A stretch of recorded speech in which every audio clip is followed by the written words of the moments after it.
Wagwan. Sing for absolution, Wagwan. Sing with me. Sing, yeah. Sing for me. How you doing, my man? Just reading your or just was reading your messages, your comments. Appreciate that, by the way. Comments on the videos, Assassin's Creed, and the loot box video as well. So I appreciate that. Big up, big up, big up. How's your day going? How's your day been, rather? It's towards the end of the day for you, isn't it?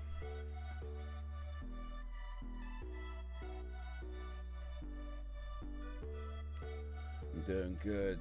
Nice. Glad you liked my comments. I appreciate it, man. All the comments are appreciated. Yes, sir. Yes, sir. Let me put a little thing up. It's over 9,000! But yeah, man. Just well, I'm done with Assassin's Creed for now. It's like I was saying, I mean, it's not a bad game. It's not a terrible game. It's nothing like that. It's just, I mean, I guess you kind of felt the same way. It just feels a bit, jeez, you know what I mean? Just come on. I feel like if Ubisoft, I feel like a game like Assassin's Creed, like if it was made by, say, Naughty Dog or, you know, Rockstar or, you know, something like that, you can imagine like there'd be a lot more care put into the story, and if they were going to have a longer story, it'd be a lot more maybe a lot more multi-layered and more detailed, you know, giving you more reasons as to why things like unravel, not just because the whole story is pretty much the same from the beginning. He's seeking revenge for his son, you know, and that's pretty much it, you know, and I guess they tried to go a little bit deeper than that, but it just doesn't really. As I said, it says revenge, and then that's a whole 40-hour campaign. It's okay. Okay. This could have ended 20 hours ago, man. 25 hours. Yeah. Ubisoft is always satisfactory, nothing amazing. Yeah, that's probably about true. That's probably about true. I think for the most part, at least with the games that I've played, they either range from I just don't like them at all to they're alright, you know. I can't really think of I guess no. I guess the first Far Cry game I'd say wasn't maybe not brilliant, game, but certainly more than satisfactory. I'd say the first Far Cry game when that came out, that was pretty damn good in my opinion. I'm not sure if they've done anything since then that I felt that. Actually, no, the what do you call it?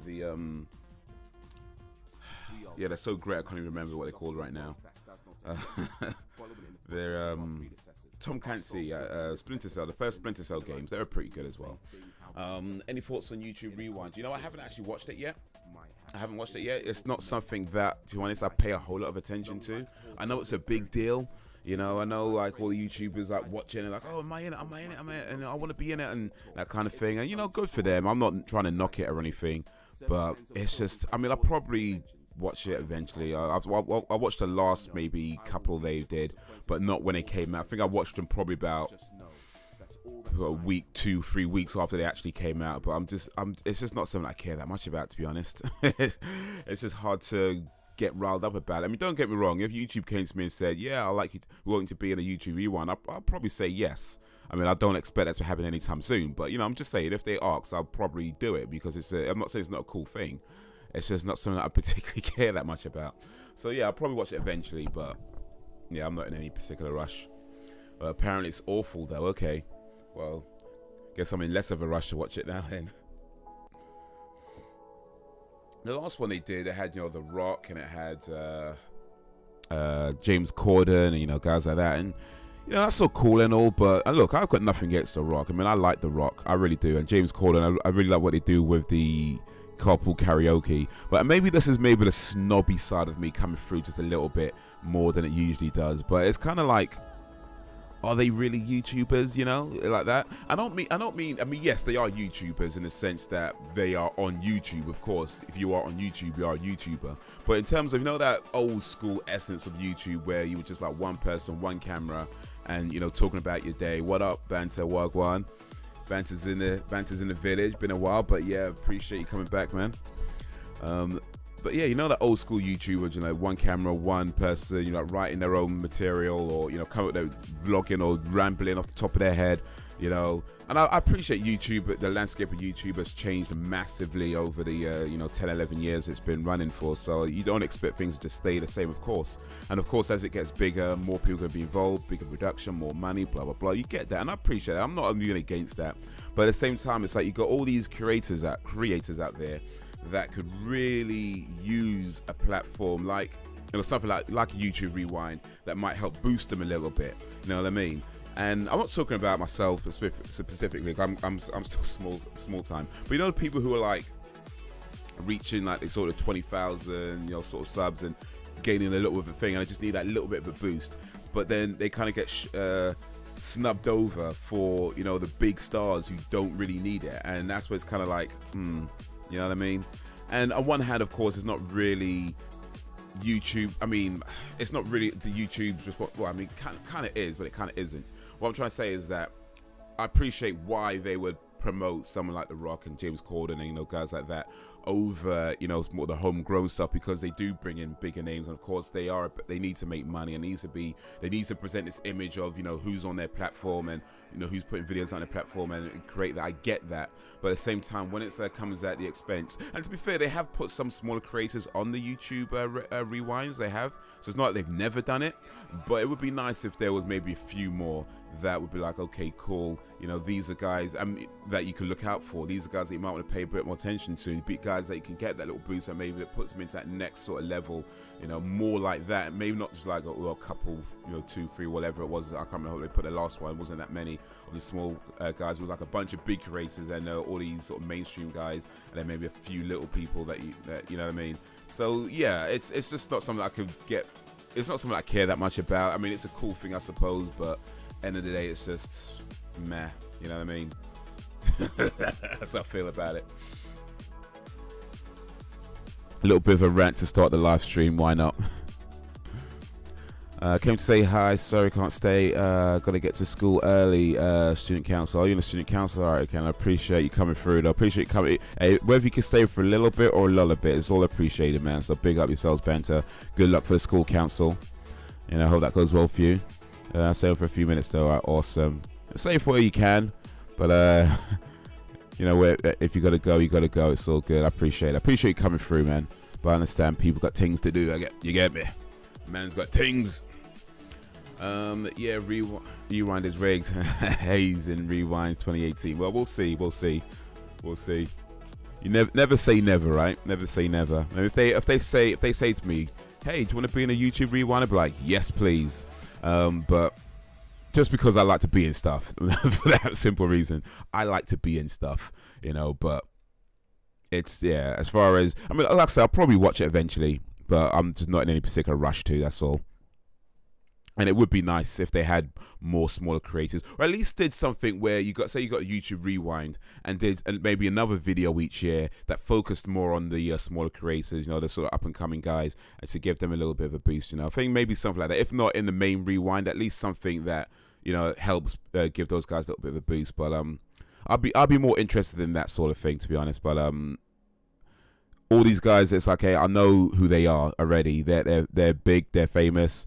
They're doing really well for themselves, and that's great. You know what I mean? I'm not trying to knock that, but then, you know, those little people who are 20,000 sub people who just like need that little bit of a boost. The guys who like on that verge of going from YouTube being a hobby to a full-time job. You know, those guys like that. If they get that little bit of a boost, that'd be awesome. I'd be more interested in that, seeing that sort of thing.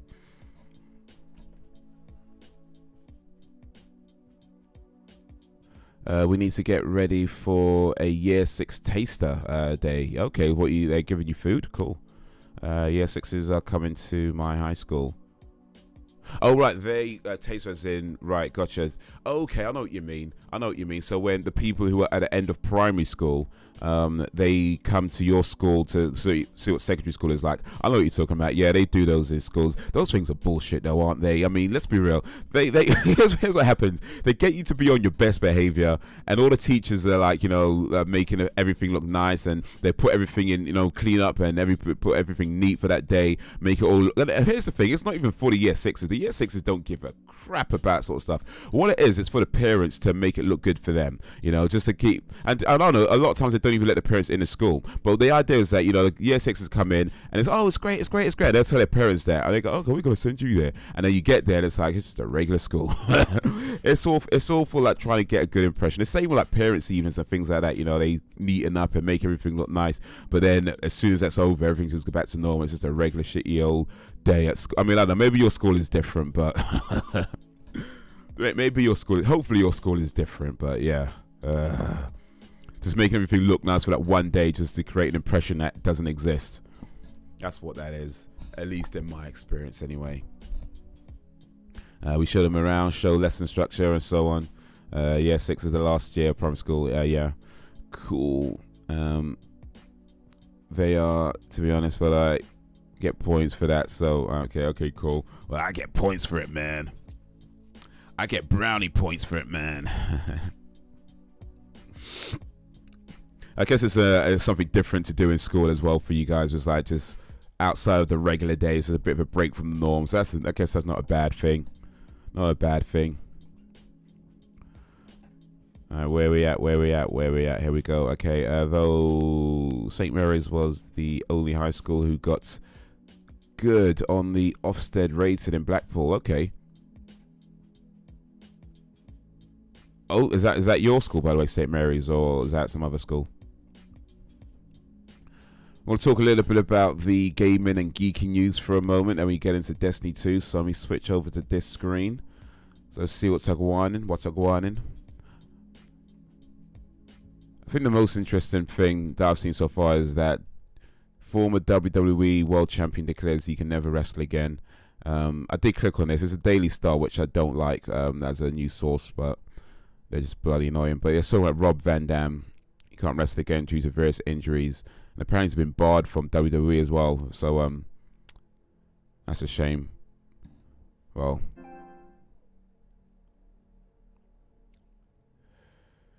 yeah, that's mine. St. Mary's Geek.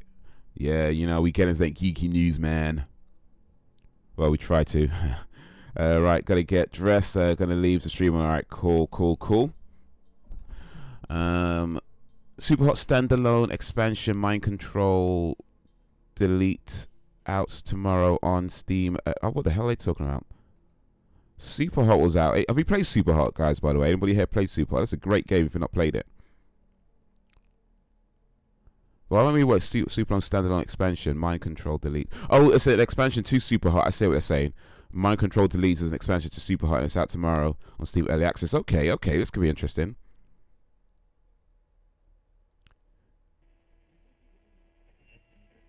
Okay, so yeah, it's getting updates. It's getting a downloadable contents to Superhot. Okay, that'd be pretty cool. I love Superhot. Yeah, it's a great game, isn't it? What I like about Superhot, it was quite an expensive game when it came out, and I know they got a little bit of heat for that because it's quite expensive and the game's not really that long. It's only, you could probably beat it in about 2 hours or less if you sort of speed it. That being said, I had no problem with paying the money that I paid for the game and the fact that it was still a fairly short game. And the reason for that is because the game is bloody amazing. And for me, it's more about that incredible experience and the time it takes to beat it, you know. And so, yeah, you could probably, I haven't checked for it for a while, but I imagine you could probably get it cheaper now. I assume at least anyway. But even still, £18 during the sale of the phrase. Okay, something else. But yeah, the price I paid, I was totally fine with it because the game was just absolutely amazing, absolutely incredible game. I won't watch this trailer right now. I'll maybe just a little bit of it. Here we can see a little something.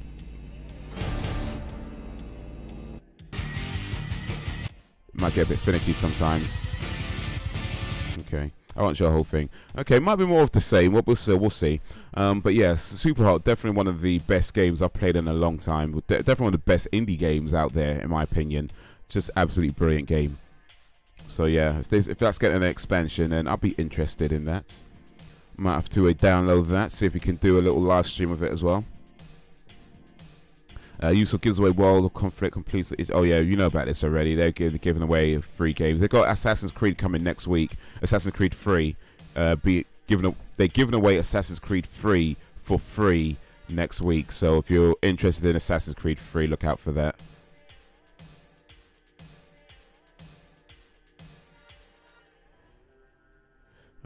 Google pulls YouTube from Amazon TV boxes amid bitter feud. So you can't watch YouTube on Amazon TV boxes anymore. Okay, what sucks for Amazon TV boxes, I guess. They can sort it out. Classic Horror Streets of Rage is the latest Sega Forever game. Okay, so what's Sega Forever? That's an Android thing, isn't it? Well, I'm guessing it's an Android thing. It's on an Android website.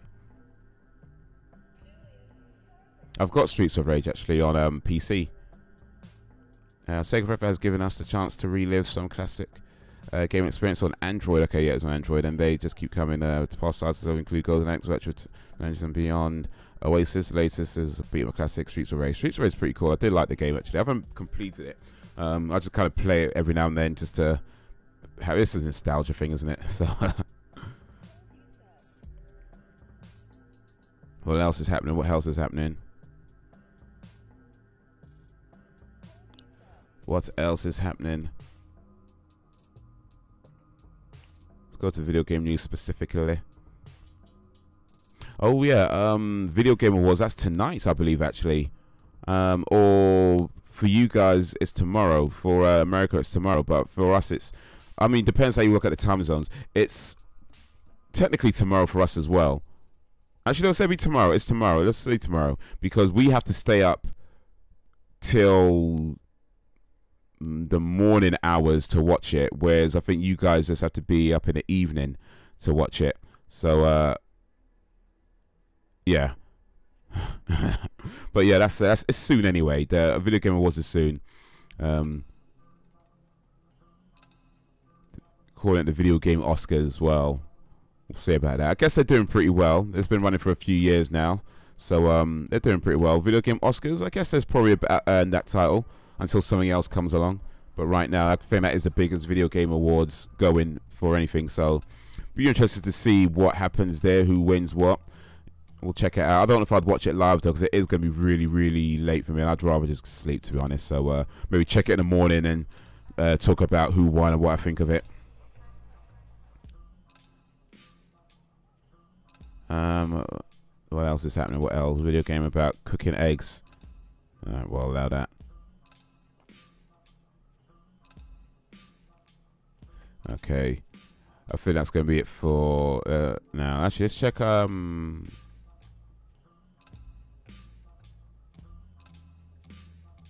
Where's it gone, man? Where's it gone? So many things here. You can never find what you're looking for. Here we go.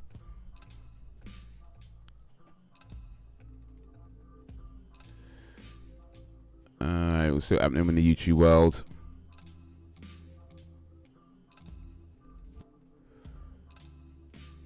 And nothing too interesting right now. YouTube's end-of-year video is insanely comprehensive and gleeful to a fault, according to Adweek. So, looks like they're giving it some high praise. But yeah, whatever. I know Philip DeFranco's in it this year, because he mentioned it on his show. So good for him. Because he's been saying that he wanted to be in it for a while now. So they finally put him in. They finally got him in one. So good for him. You deserve it. You deserve it. Wrestling reference for those who know.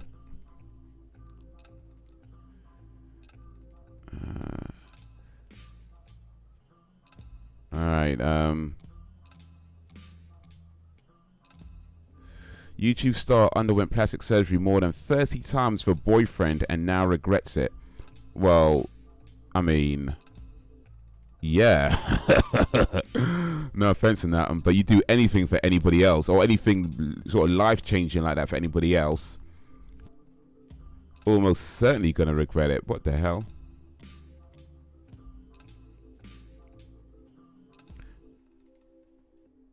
Okay, so this young lady, 22 years old, YouTube personality from Hong Kong, started going for plastic surgery procedures 5 years ago and has gone under the knife over 30 times to date. And she's only 22. Wow. In a video, oh, piss off.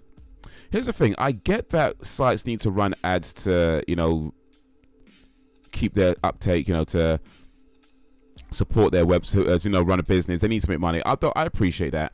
That's why I don't use things like ad blocker or anything like that, because I appreciate they need to make money too.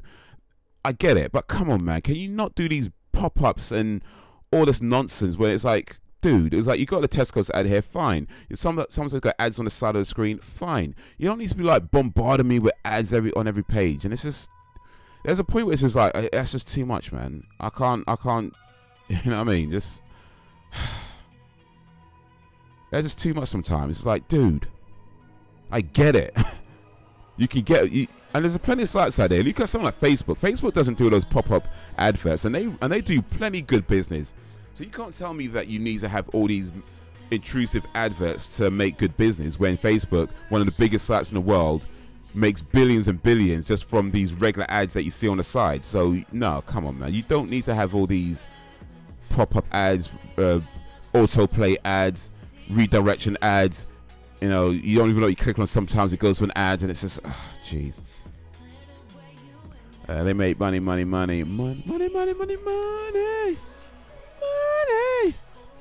Hey, you know, I just won't even bother to go to the site next time. So much money they make then. How about that, huh? How about that?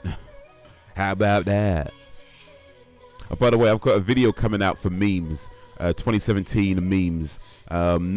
Is it this week? When's it coming out? Next week. It should be next week. Next week, Wednesday. So yeah, we did loot boxes yesterday. We've got memes for 2017 coming next week. So look out for that. Look out for that. I'm working on the editing it right now. Well, not right now, but I'm in the process of editing it. So yeah, hopefully, God willing, that'll be ready for next week. Memes of 2017. Haze explains memes. In the video, Barry Ong recounted how the younger her had envied supermodels. With encouragement from a boyfriend, she went for the first procedure at a beauty salon offering student packages. You know what? I mean, there should be I would say there should be like a limit on how an age restriction on how old you can be when you get plastic surgery. Like, certainly you should not be able to get plastic surgery before you stopped fully growing. Because I mean, look, I ain't no doctor or nothing, but that just sounds like a bad idea in terms of your growth. Because plastic surgery, I don't know if you know this, but any age you get plastic surgery, you have to go for various checkups because, you know, your body changes over time and that whole thing, right? So certainly if you're getting it done before your body is fully matured, the amount of times you're gonna have to go back for you know, top-ups and additions and adjustments, it's gonna be ridiculous. So yeah, there needs to be some kind of limit on how old you should be, how old you can be before you get plastic surgery. Certainly any age before you've stopped fully maturing as a person, and stopped fully growing, you know. Yeah, that's just a bad idea. I mean, I'd say surgery is a bad idea anyway. But yeah, definitely if you're still young. It's plastic surgery we're talking about specifically, not specifically. Let me talk properly. I ain't no chav. But yeah, I have a medical question. Wagwan Power Ranger Professor, how you doing, my man? What is your medical question? Because you don't know Haze knows everything. Asterisk. Barry Fox, $137 for 3 injections. That was convinced right after to spend another $2,929 on other procedures. Boy,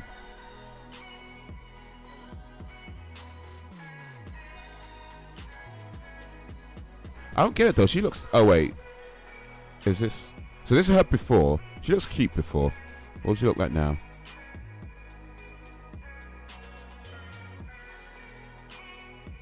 You know what? I think, to be fair, at least it's not butchered. Because, you know, you see some plastic procedures where they butcher the person. You know what I mean? They proper butcher. Like, I don't know what's going on. I saw this one where she's trying to look like Angelina Jolie. And, you know, she kind of resembles Angelina Jolie a little bit. But they did it was ridiculous, man. Have you seen that one? The woman who tries to look like Angelina Jolie? Man, but at least in her case, he's not too butchered. So but yeah, this guy says, look, never let the guy decide your self-worth. She is pretty before the surgery. If the guy find faults in her, it's time to rethink about the relationship. Ditch him, as there are others out there waiting for her, just that the right person has not come along yet. You know what I mean? It's like, look, ladies out there, ladies and gentlemen, you know what I mean? There's certain things you can do for other people, of course, but when it comes to changing your body and anything life-changing like that, you need to do it for yourself first and foremost, and not because somebody else, you know what I mean? Do it for yourself, or don't do it at all. It's never going to be, you're always going to regret it if you're doing it for other people. But boy.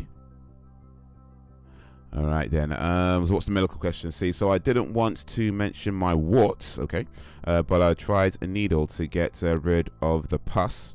I'm not sure if a scab has formed. I'm hoping only more blood happened because I used alcohol. Okay. Got that Angelina Jolie woman looks weird now. Right, yeah, you seen it. Yeah. You seen it, man. Alright, gotta leave. Oh, it just said you were gonna leave and you got one more comment. Cool. Alright, appreciate it, banter. But yeah, that Angelina, that was, let me see if I can find a picture of that actually. Because it's a recent thing.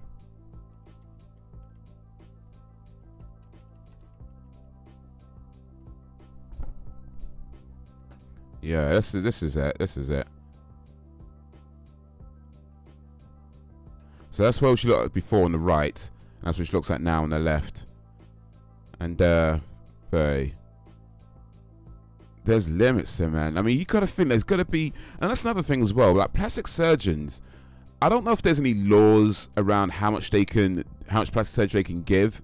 I know there's certainly some that are more ethical than others, but there's got to be some kind of regulations on how much plastic surgery you can do to a single person, especially in a certain amount of time, and especially when it's like, dude, come on, man, you're just making it worse and worse and worse and worse. It's like, you know, tattooists, like a lot of tattooists, I don't know if this is a law either or just a thing, but I know a lot of tattooists would have things about not tattooing a person's face under certain, I mean, they would do it, but they won't do it under certain circumstances. Like you couldn't, like if you came in as your first tattoo and you want it on your face, a lot of tattoos would turn you away, you know, things along those lines. They'll say no, you know, and you'd have to maybe find some underground back alley tattoos if you really wanted your face tattooed, because a lot of places wouldn't do it just because of what it could mean. But if you're an older person or whatever, they might do it. Or if you're Mike Tyson, then yeah, he's gonna say no to him. But you know what I mean, there's certain regulations that they seem to follow. I don't know if that's a government imposed regulation, but I do believe a lot of tattooists do that. There needs to be something like that for plastic surgery, man. It's like, look, man, don't just take the money and be like, yep. It's like, consider what it means to the person. Because, boy, man, some people, man, just all about that all about that money, yo. Should I be freaking out about the parsley warts? I don't know. You know, we could try and diagnose you online, but I don't know if that's such a good idea. If you try to diagnose yourself online, everything is cancer, by the way. So it's like, yep, you got cancer. All right. I don't know. I mean, let's see. You got warts. You put a needle in it to get rid of the pus. Not sure what's going on. I'm hoping. Use alcohol. Should I be freaking out? I don't think you should be freaking out. I mean, from what I understand of these sorts of things, I doubt it's too much of an issue. But yeah, you should probably see a dermatologist or a GP. I don't know if you have GPs in New York actually, but you have GP, general practitioners, what we call them, or whatever the I guess the equivalent of that. You know, like a local doctor. You know, something like that. They might be able to give you some better advice. But I don't know. It doesn't sound like it's too much of an issue from my limited medical knowledge. But yeah, I don't know. Diagnosing yourself on the internet is not a good idea, and maybe taking advice from non-medical professionals is not such a good idea either. But yeah, maybe see a dermatologist or a doctor, see what they say. Certainly if it starts to hurt a lot, you know, before you get a rash or anything like that, you should definitely see somebody. Alright, right. Let's move over into some Destiny right now then.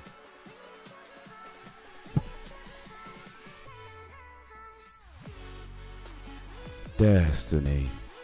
It is your destiny.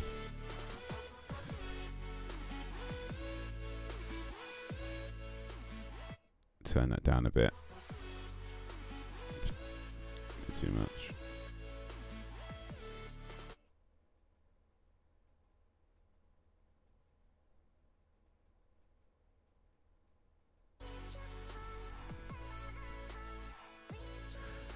I know. I think you're okay. I see. Yeah, to see a dermatologist there because when I went to EKG class, they told me this story about someone dying since someone did the needles thing wrong. No hurt, no rash. Okay, I think you might be okay. Might be, but yeah, maybe see someone just in case. You know, I think when people die from these sorts of things, you're probably looking at stuff like infected needles, and you know, like if they use like some rusty needle or something like that, you know, and they get an infection, especially if they haven't had a tetanus jab. Like, have you had a tetanus jab? Because here's the thing. Here's what I've done in the past. Not so much these days because it's really not a good idea. But what I've done in the past with things like pimples is where, you know, you get a spot. I used to get a pin, just like a regular pin, and just like stick it in the pimple, just like make a hole, and then, you know, squeeze all the pus and blood and stuff like that, and then put like some like maybe spot cream or whatever on it to get the healing down. It used to, like, within like a day or two, you get rid of most spots, but you end up with like a little bit of scarring, so it's not really a good idea. And of course, if you've got a dirty needle, then, well, yeah, it's just not a good idea either. So it's not something I'd recommend anybody actually do. Use clean stuff, or, you know, see somebody about it. But I need some advice too, Haze. Go for it, man. Haze knows everything. Asterisk. Like when they tell you a certain procedure for taking needles. I have a tetanus shot. You had that. Cool. Yeah, that was pretty much what I did, Bandit, but it was my foot. Yeah. Yeah, I think my guess would be that it's probably nothing too serious. But of course, if it starts to hurt later, or if you notice anything, redness or things on those lines, definitely see so. Well, maybe just see somebody anyway, you know, just to be safe. I don't know. I mean, I think medical care is a bit different. Like in the UK, we could see our GP. I think now, it used to be free. I believe now they charge £10 for it. But I haven't been to my GP for a long time. So I haven't really looked into it. But yeah, I believe in America it's a bit different, where if you go to see somebody, they're charging full price just for checkups and stuff. So I get why you might be a bit apprehensive. Maybe you might want to look into medical insurance or Obamacare. Actually, they don't even have Obamacare no more. They're getting rid of that now, aren't they? So was it Trump Care or whatever they're going to replace it with? But yeah, maybe look into something to help with the medical bills. Well, do British people call shots jabs? I guess so. I mean, I guess it varies. Tetanus shot, tetanus jab. I guess we say both, really. I've certainly heard both. Tetanus shots, tetanus jabs, injections. You know, I guess they're both fairly commonly used. So yeah, we say that. We say shots, we say jabs. I guess jabs are probably a bit more common in the UK. Jabs is probably a bit more common, but yeah, shots gets used as well. I mean, I don't want to go to the hospital at 2 AM. I could be there for 6 hours. Hey, better 6 hours in the hospital than 6 years in crutches or something. The earlier you get it done, the earlier you get it sorted out, the better. It's usually how it goes, usually.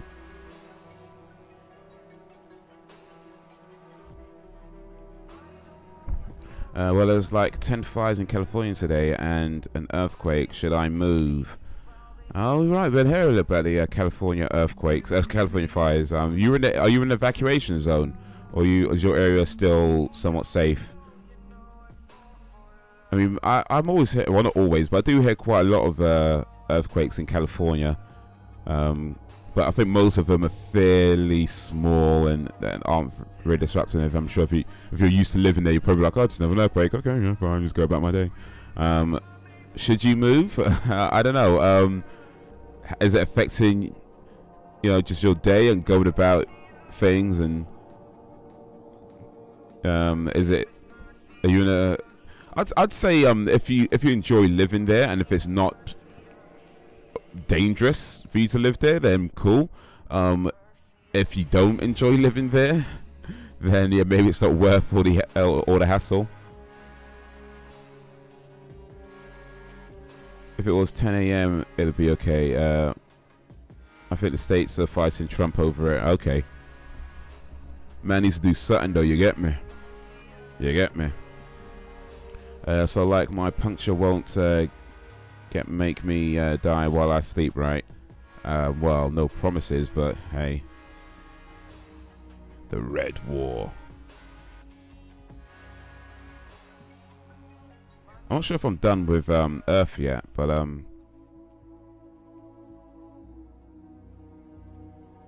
the farm. Oh, by the way, Parent Professor, you might not know this, but yeah, the store is available.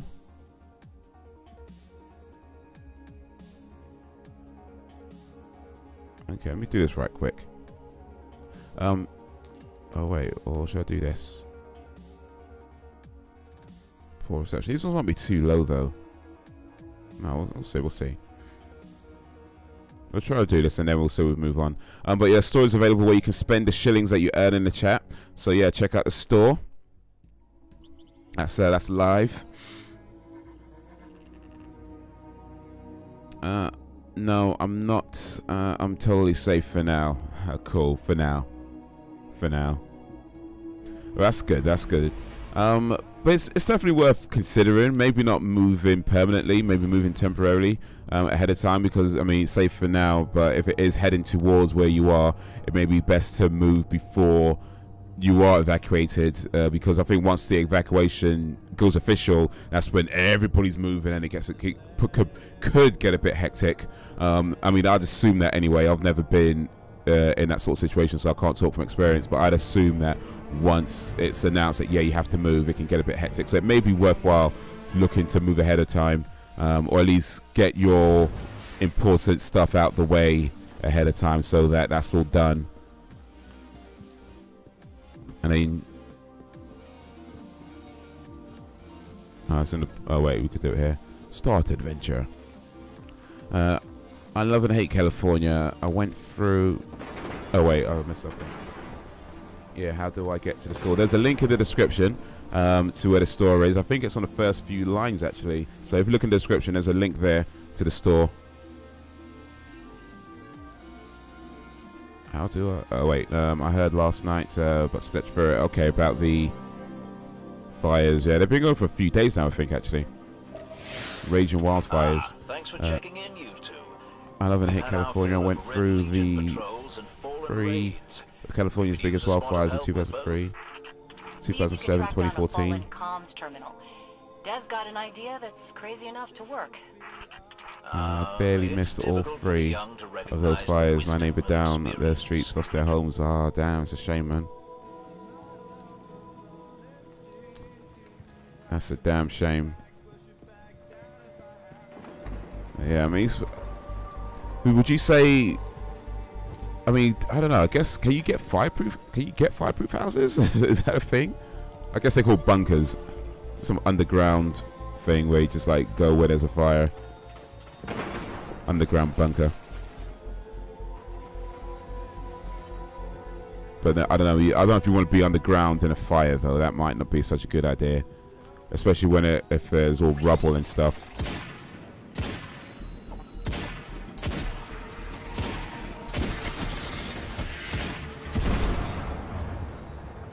Ooh, headshots. So I've hit this thing like 3 times and it hasn't taken anything. There you go. There you go. I mean, remember what happened to Houston? What happened to Houston? Houston, we have a problem. Ooh, who shoot me? Level up, nice. Oh wait, I'm going the wrong way. I don't know, I get paranoid over shit like this, not so much the earthquakes, kinda like it. Kinda like it. I kinda like the earthquakes. Why do these doors look like you can walk through them, but you can't? Oh, this is what I'm going to. They make things look like they're further away than they actually are. That's one criticism I have of this game with a map. Things look further away than they actually are. This Cabal communications cipher to use. The Red Legion fighting the Fallen for a change. Great idea. I can extract archived audio transmissions from any Fallen in the area. One problem is fire insurance is expensive. Oh, you know, I can imagine it is, because if you, I mean, there's quite a few fires in big fires in California, so yeah, I'd imagine there's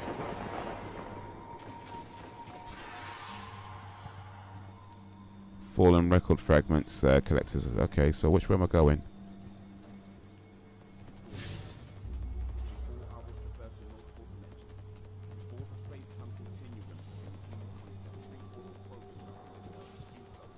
Is this it?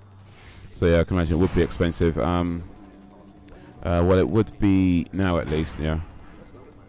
I mean, the blood gushes out, but like it can get through a napkin. Maybe soak it. I mean, you know, clean the wound out, make sure it's all out.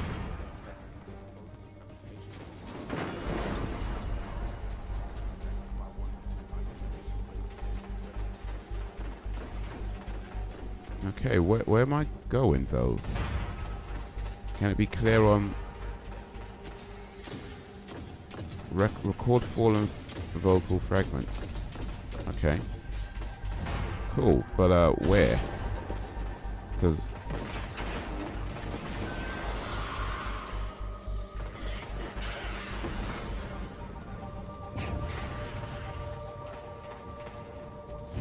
okay.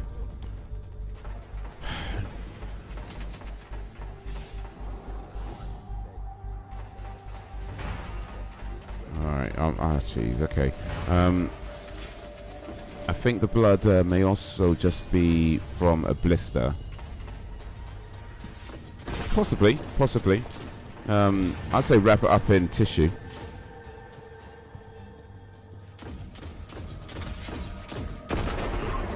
Maybe thick tissue. Okay, so finally tell me where to go.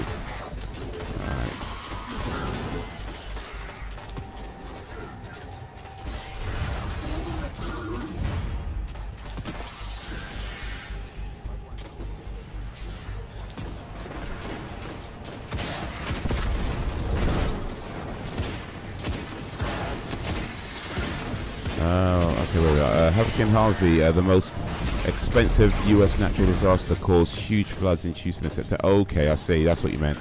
All right. Okay. Yeah, I did hear about that.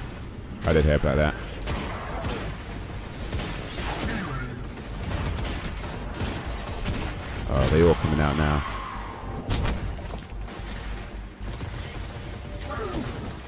I've got enough for a pretty convincing Fallen impression. Don't mention accents around Dev unless you want a day-long lecture about city dialects. Meantime, best you're from US Absolution? Yeah, Absolution's from the West Coast.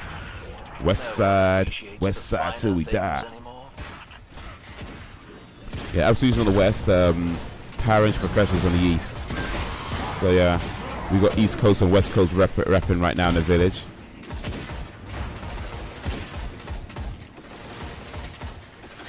Yeah, San Diego, so that's why I'm talking about the buyers. Yeah. They're there, man. They're close.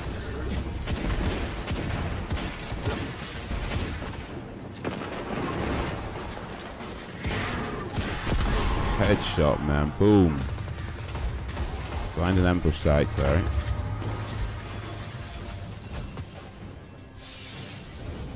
Cool. Oh, here we go.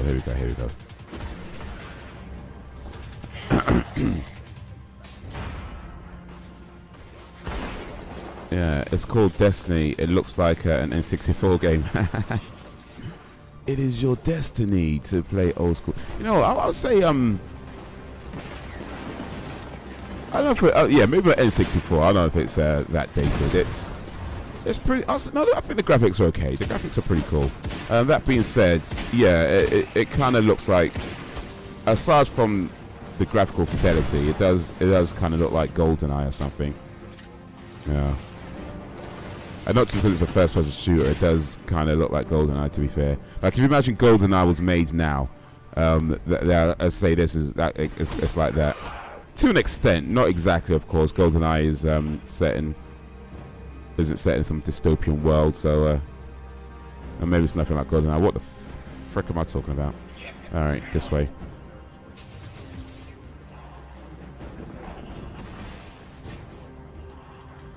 Yeah, I mean, there's no pain. It's good sign, right? Oh, that typically, yeah.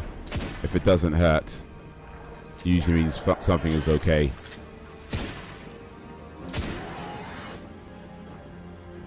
Yes, unless you've gone completely numb to the pain. Oh, actually, that's a good point. Maybe the reason why there's no pain is because you've lost all feeling in your limbs. That's not funny, actually.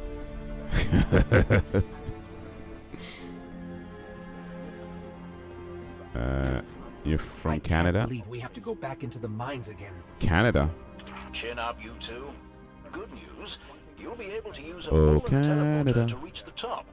Canada, eh? Bad news, they've wired the place to explode. So, Oh, these one-shots, man. I'm killing them. Then you're fucked. I mean, I survived work. Well, did you survive work, or is it just sheer willpower? Just sheer stubbornness. If I run a deep scan of the tunnels, we can borrow all these traps and explosives. and put them to good use sowing chaos between your enemies. A lovely idea.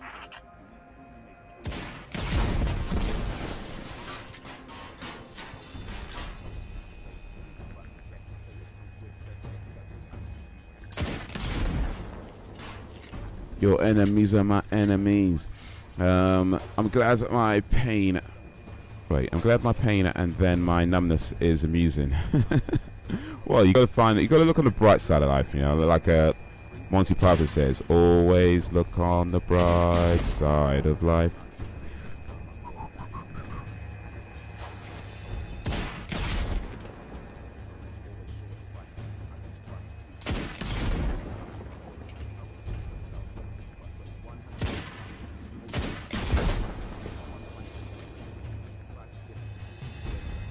Always look on the bright side of death.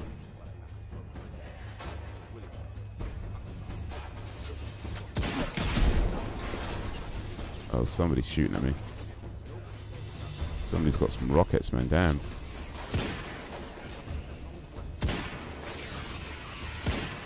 I need to get a bit closer. I would usually say West Coaster for the win, but maybe not today. Well, I mean, you could get through it. It's not over yet. West side till we... Oh, okay, maybe not that. maybe like that quote's a bit inappropriate right now. Ah, shizzle. Okay, I'm heading out. Thanks for the rewards from earlier, Haze. Hey, no problem, man. No problem. Appreciate you coming through, saying big up. Hopefully the fires don't affect you all too much. But yeah, maybe look into having somewhere to go just in case. But yeah, appreciate you coming through, man. Until next time, peace out, homie. Best code for the world. It's a multiplayer FPS. It's yes, I mean it's an online FPS, not necessarily multiplayer specifically. You can play just on your own, as I'm doing right now, but it's online so that you as you're playing, you'll see other players.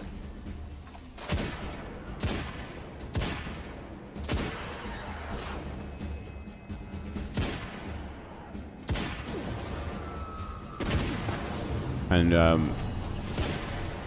right now, the missions I'm doing, I'm pretty much able to handle them, but I imagine later on it'd be much harder stuff where you might need some help with. Where you raid stuff. Oh boy.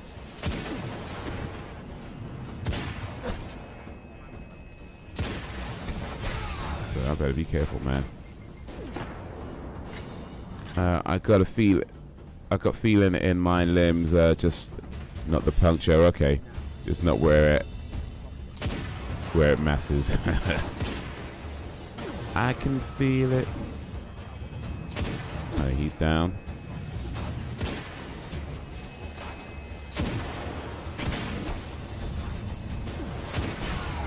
Oh boy.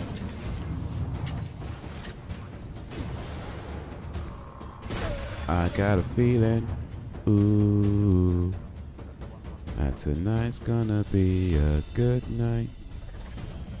I would say that the way this seems to work, I'm not sure there's much of a penalty for death for the most part.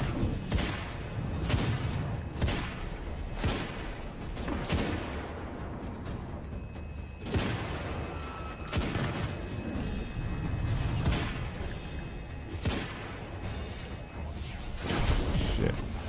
Decapitated, man. Maybe work has gotten to me. It's the PTSD talking. Maybe.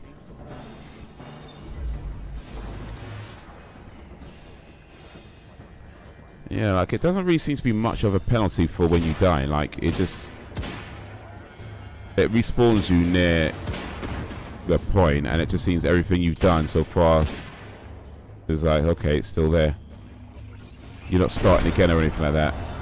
So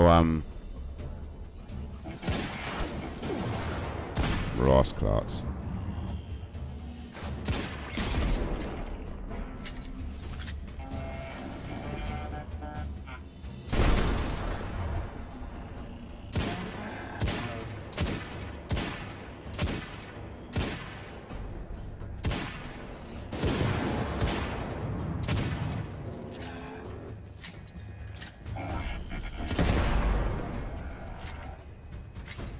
Scandi explosives. Okay.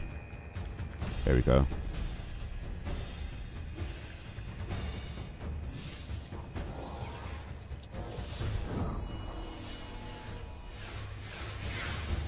Got it. Now I can transmit these horribly dangerous explosives wherever we need. Your objective gets to the cliffs.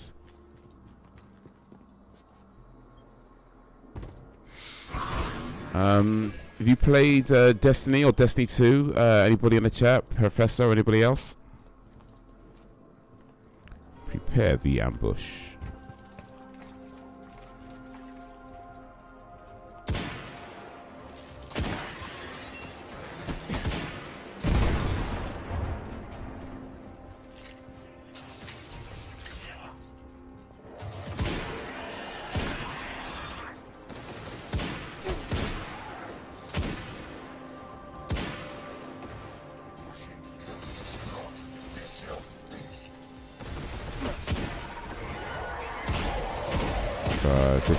This dude is shielded.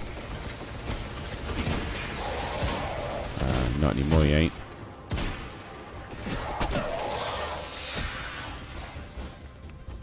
Not anymore, he ain't.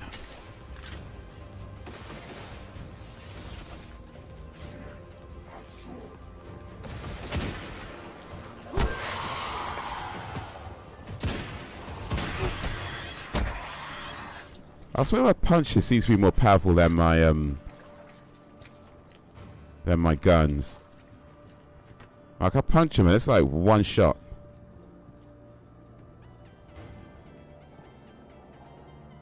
And one punch and they're down. I shoot them twice. Oh, we shoot them twice sometimes. Like I decided to go with a marauder accent. Why would you? Marauder, eh? You know the thing that really lights my candle about their language? Actually, Devrim, let's keep the channel clear. You know, to make sure there's no interference during the transmit. A lot of big red ships headed your way. Whatever you said, it got their attention. I used a pretty nasty word to describe Gaul. I don't want to repeat it here. I do so love unconventional warfare. I'd be on the lookout for drop pods if I were you. oh boy. So I don't know. Maybe this is one of the ones where you might need a little help on.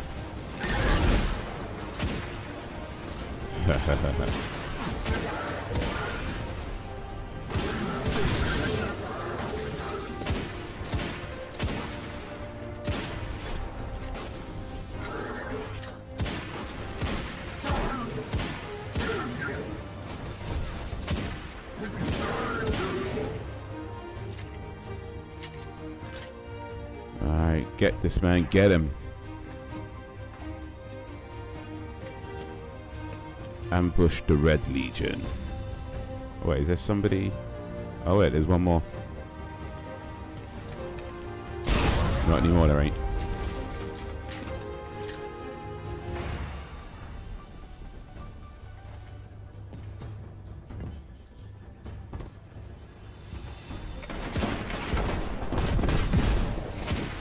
Yeah.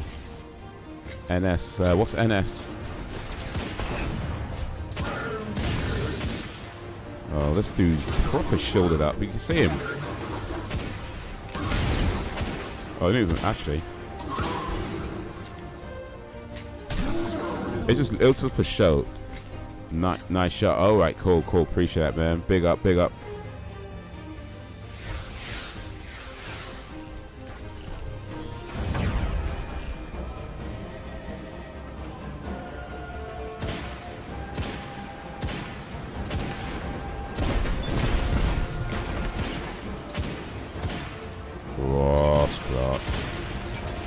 Look at this, man. Ooh. Do I have to go Captain America on this guy, though?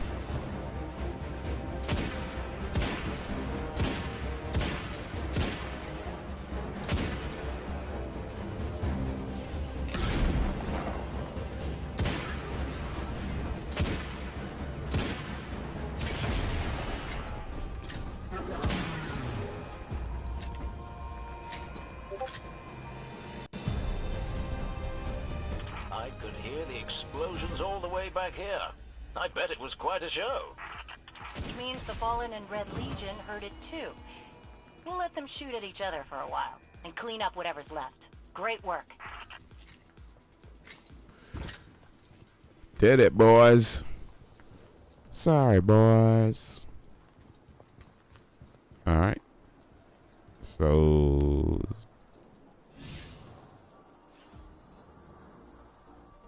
I wish it was... Here's the issue I have with this game. Well, a couple of issues I have with this game so far. The map makes things look further away than they actually are, which is a little bit annoying.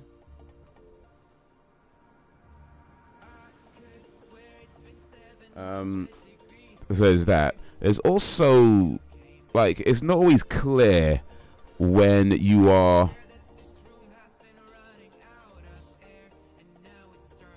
It's not always clear when you are, when you complete the mission. Like, you don't get, like, oh, you know, mission complete on your screen or anything like that. It's just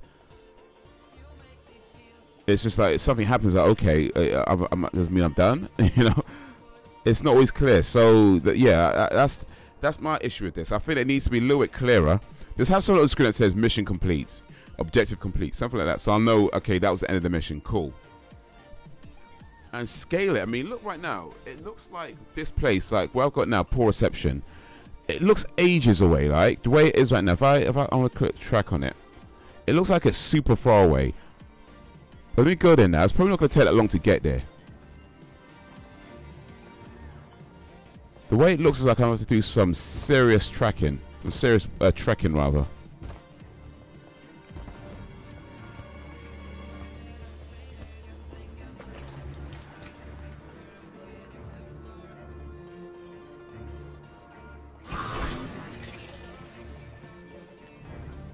I'm just like walking back through these fields. I mean, don't get me wrong, I don't mind that things aren't that far away, because of course you don't want to take for it.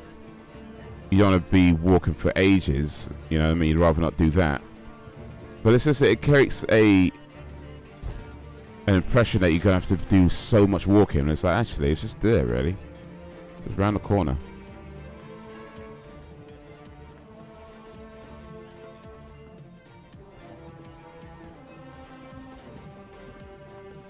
Alright, this might have been the best example of what I was trying to point out, but still.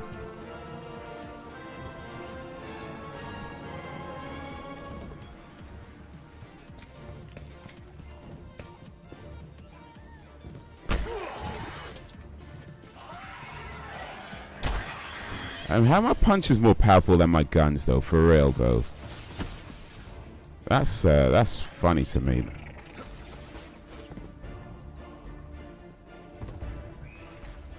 I could punch somebody and down them in one punch. That same person have to shoot at least twice.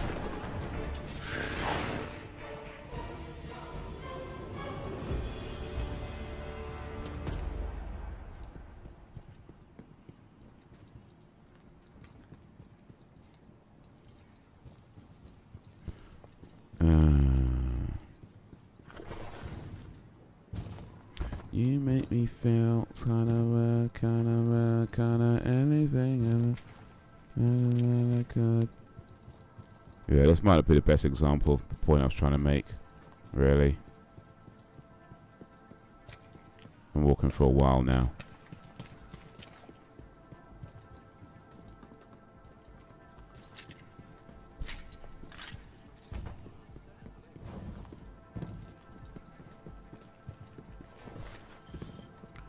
Weapon event. I can't even read. Weapon exchange events incoming optional.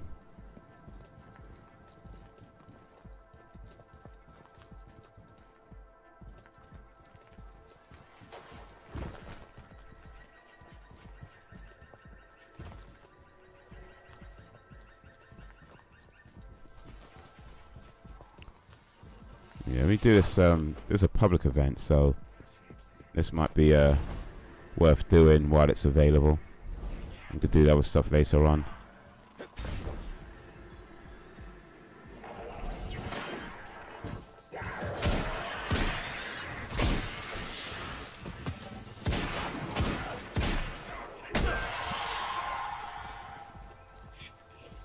Nice shots. But how's everybody doing today? We are live on Twitch and YouTube. This is about to get interesting. And very dangerous. Watch out. Drive the Fallen.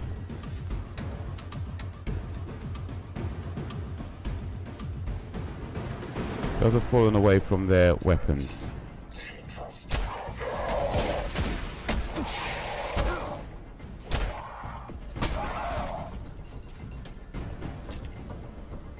Alright, we can do that.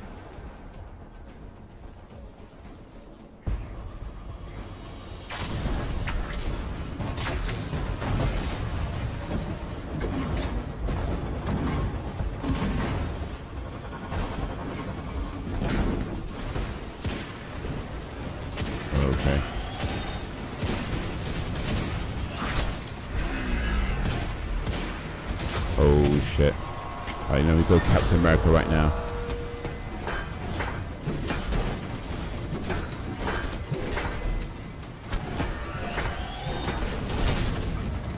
That might not have worked. So it's a public event. Am I the only one doing this though? What are ours, class?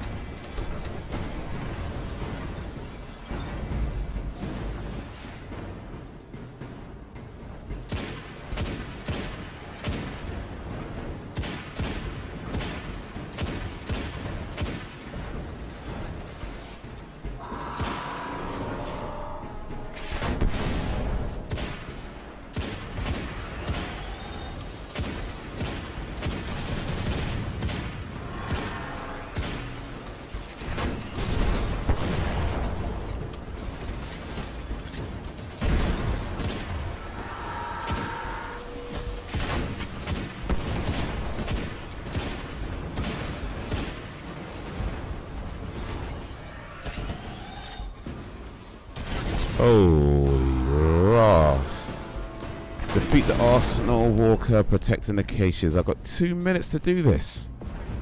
Well, there's a penalty for death right there.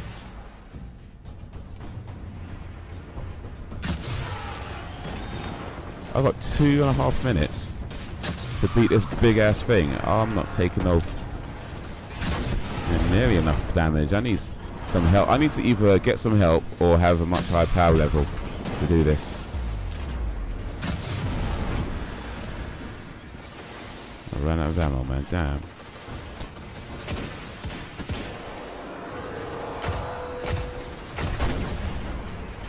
Shizzle. For shizzle, my nizzle.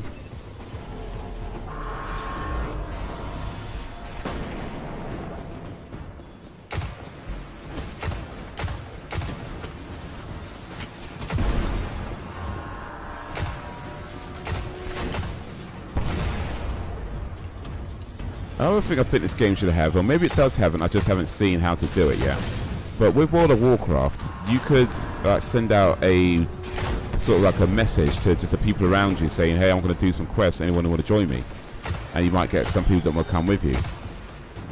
I'm not sure if you can do that here. Like, you go to the farm, and there's people in the farm just like waiting around, but it's not clear if you can just message them. I don't know. Maybe you can. I just haven't seen how to do it.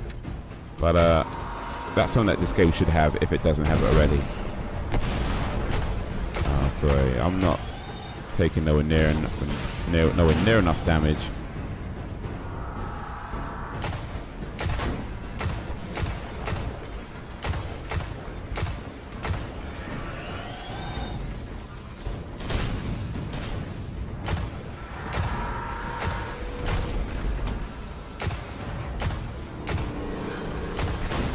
Oh my word. Oh, I didn't mean to. Oh, shizzle.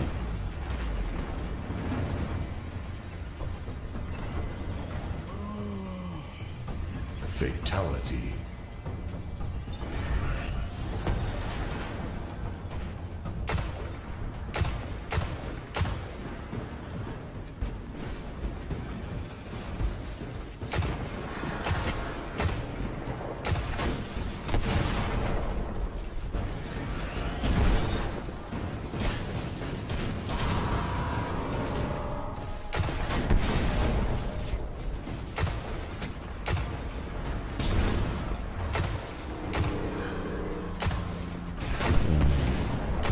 This is nonsense, man.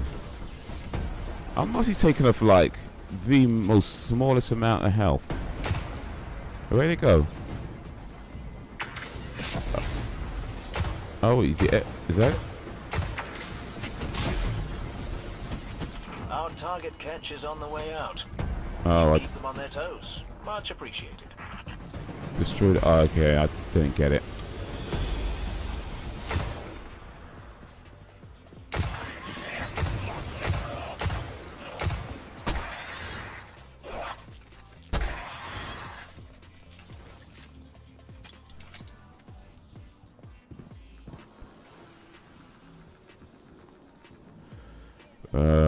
Didn't get it, man.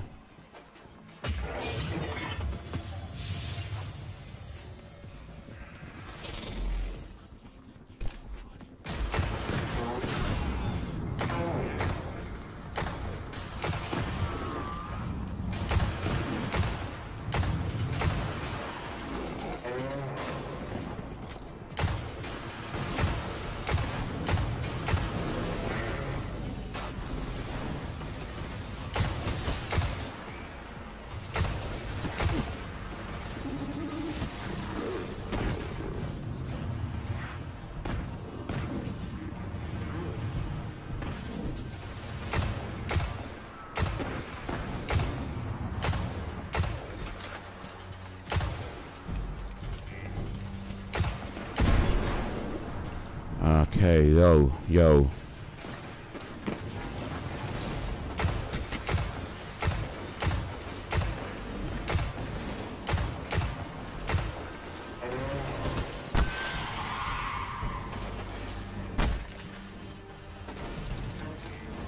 Take care of these fools, man.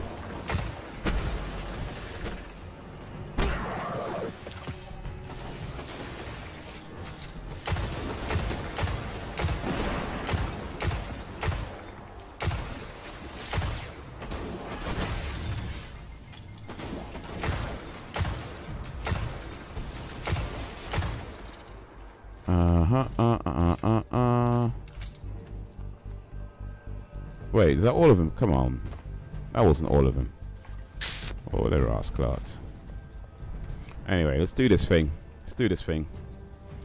Welcome, everybody. Let me know how you're doing. Twitch, YouTube, we are live, man. If you watch on YouTube, you could earn some shillings you can spend in the store.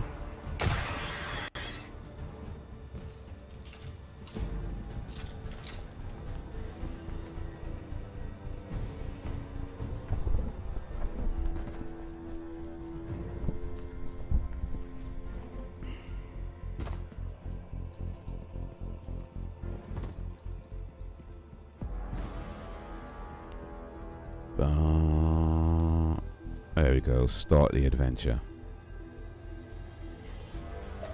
Getting some weird feedback on the comms. Dev, did you put your teacup on the broadcast switch again? Looks like these fallen shanks are rerouting the signal. Try dismantling one and taking a close look at the insides.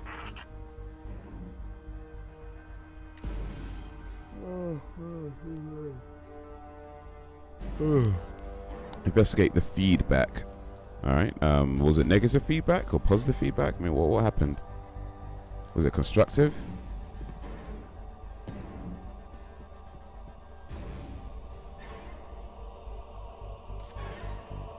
Okay.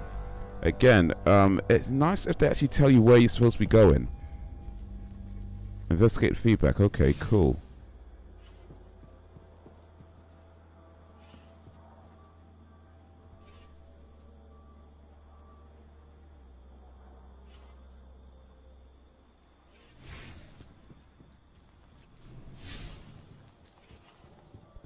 So this tells me where the public event is.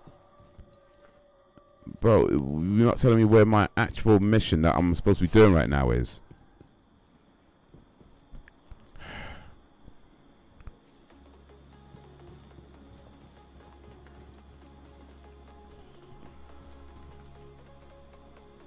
I don't know, like... Do they expect you to just figure this stuff out? Just like, oh yeah, let's get feedback on this big ass map.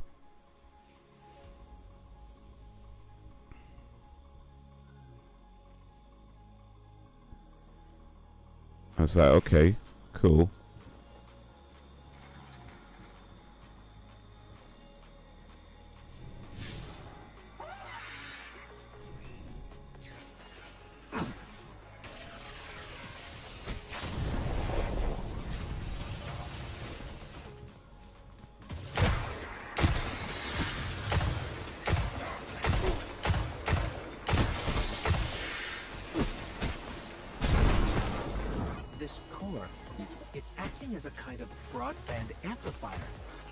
Their signal is blocking transmissions all across the dial.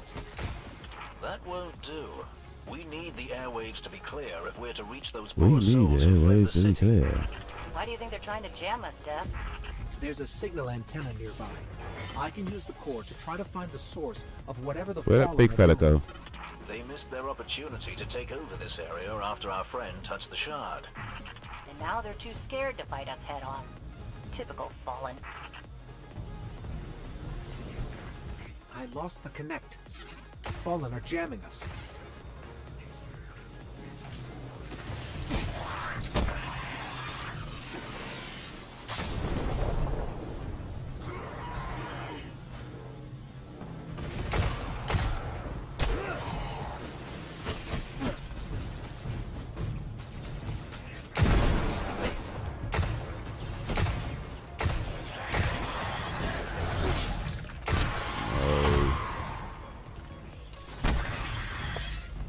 I got some nice shots in this, man.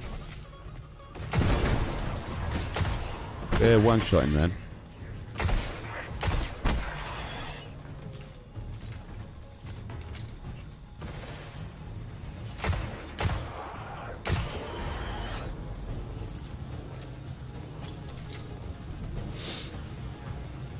Oh, boy.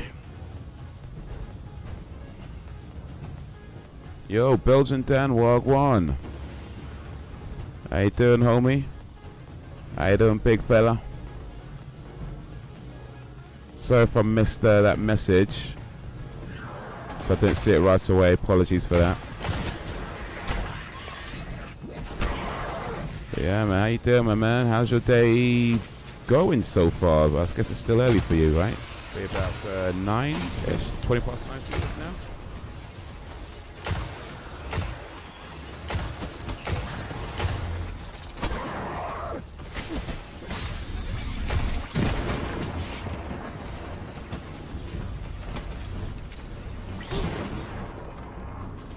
Doing okay. How about you? Nice. Good to hear. Good to hear.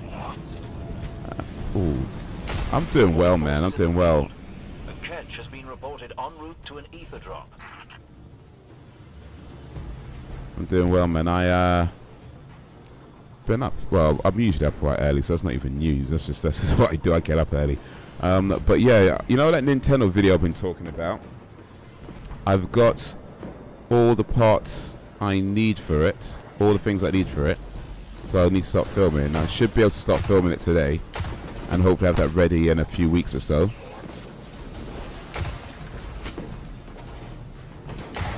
But yeah, that's what I'm trying to start to do. I don't know if I'll be able to finish recording today, because it's not a massive video, but what I have intended for it, there's quite a lot of sort of scenes and edits and things. So I don't know if I'm going to get everything recorded today, but if not, then try and get it all done soon. Nintendo video? Power Rangers back. I say Nintendo. Is that what I'm going to do to get your attention, Power Rangers? Talk about Nintendo. Is that what I'm going to do to get your attention, Professor? Alright, now I know. I know, that wasn't just something in my eye. But yeah, no, I'm making the Nintendo video for the Bandit Haze channel. I won't say too much about it here, but well, I gotta get up there. Why is so far back? But the plan is to, I guess that's one of the penalties for death. The plan is to have that, but yes, that's what I'm gonna do. Yes, get your attention. Cool. Talk about Nintendo. But yeah, so the plan is to have that recorded, and hopefully in the next few weeks or so, have that ready. If all goes well, it may even be the very last video I put up on the channel for the year, for 2017.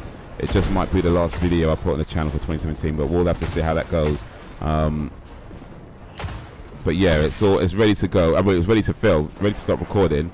I just need to record it and edit it, get it all together.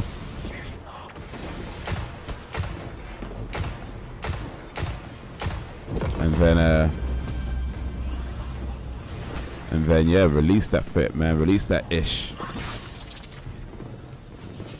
Alright, where they at, man? Where they at? That's the power of Nintendo. Nintendo power. Now you're playing with power. Well, now that I know, now I know. If you want to get the professor's attention, talk about Nintendo. Underground. That figures. Eject is complete, so now it tells me it's complete. Especially with the Red Legion all over the dead zone. Find feedback source.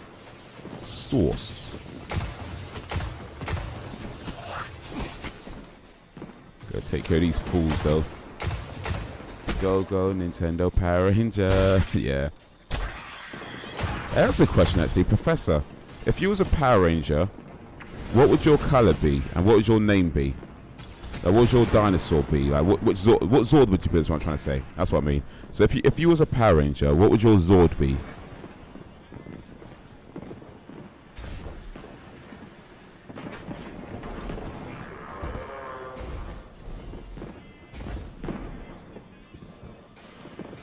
In fact, that question goes out to everybody. If you was a Power Ranger, what would your color and Zord be?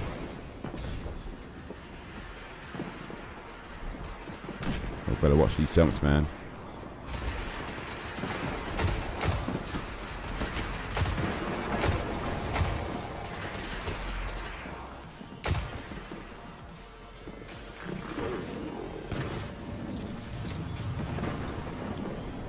I don't know. How come you gotta know? I mean, for someone who spends a lot of time, I mean, you call yourself the Power Ranger Professor. Surely this is not the first time you've been asked this question. Take down that servitor. Stop.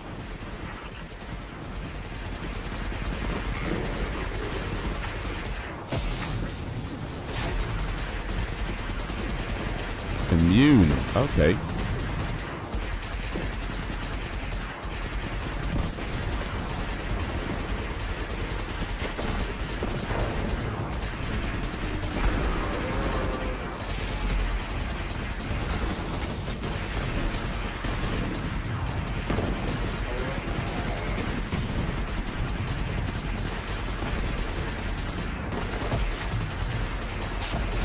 Am I even in the right place, or is this just a major distraction right now? Event complete. We finished off that servitor. They were counting on those supplies. Well done. Cool. All right, let's get going with what we came for.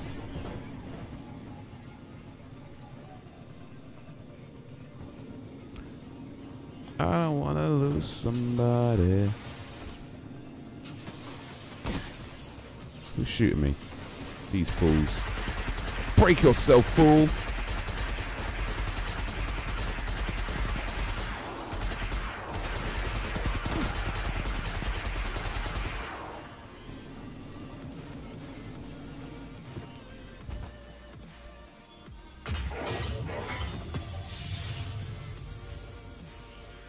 Break yourself, fool. Okay, so I need to get to somewhere up here, I guess.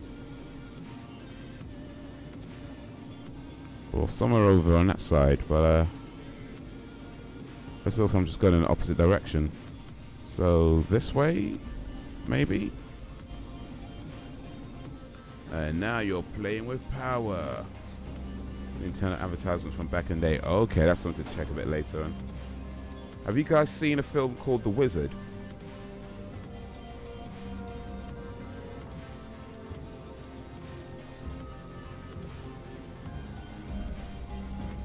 There's an old film with Fred Savage, like old film, like 91, I think.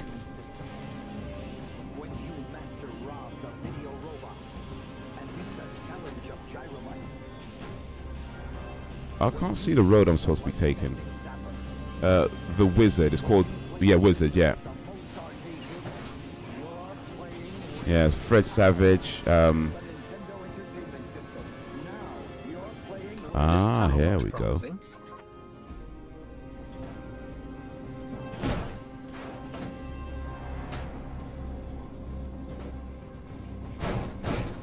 Not sure. Fallen banners. We're definitely on the right track. Continue into the depths. I guess I can't do that with this thing. Yeah, so that's a pretty cool film.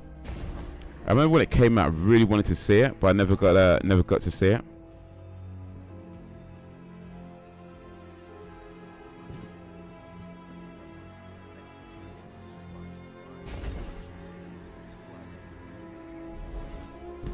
But yeah, I did eventually see it. Many, I guess it's a few years ago now. But by the time I did see it, it was by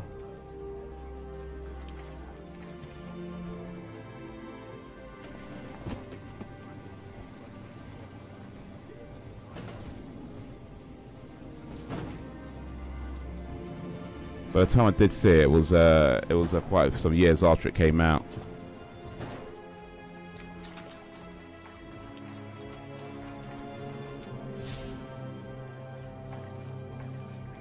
Descends deeper into the scavenger den to find the source. So I'm guessing I learned this way then. The Wizard. Forgot to type the Wizard. Oh, forgot to type the in the title. Multitasking. Yeah, you know the bit is important. It's not Wizard. It's The Wizard. Make sure we talk about the same movie. The Wizard. Get it right, man. Get it right.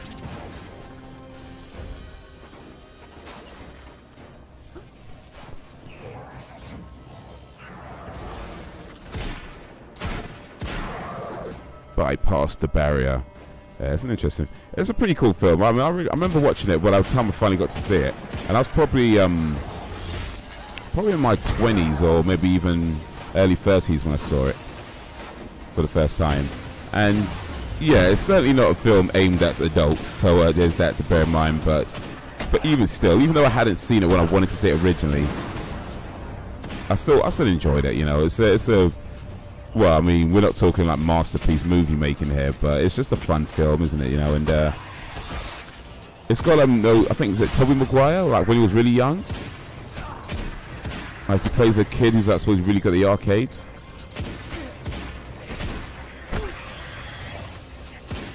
So yeah, Fred Savage from the Wonder Years. If you guys remember the Wonder Years, that was a good TV show. Something in my room, was it just my eye playing tricks on me? Defeat the Captain, El Capitan.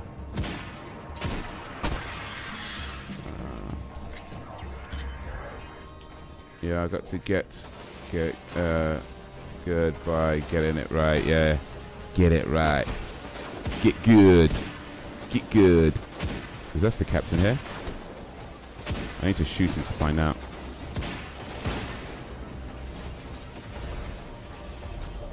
Ah, oh, shizzle.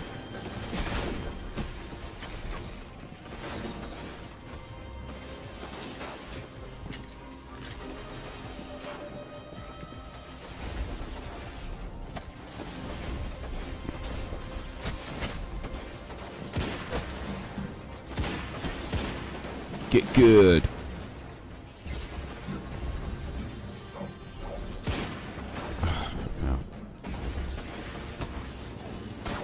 This high jump though could either be way too high or not high enough.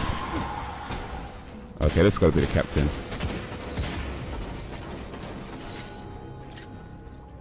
Have you seen Pixels, the Adam Sandler movie? That got slated quite heavily when it came out, but you know what? It's actually not too bad a movie. I mean, again, we're not talking brilliant master movie making here, but you know, it's actually for what it is, it's pretty decent. It's kind of fun. It's a fun movie to watch. Peter Dinklage is in it as well. They're really built up down here. We need to remember this place after we retake the city, so we can clear it out for good.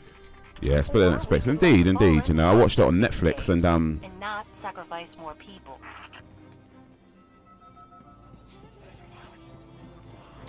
I remember yeah, I remember getting like everyone was like, not everyone, but I remember a lot of reviews were like, oh yeah, it's a terrible film, it's this, it's whatever. And I watched it thinking that it's not really expecting that to be fair, but then yeah, it was actually not too bad.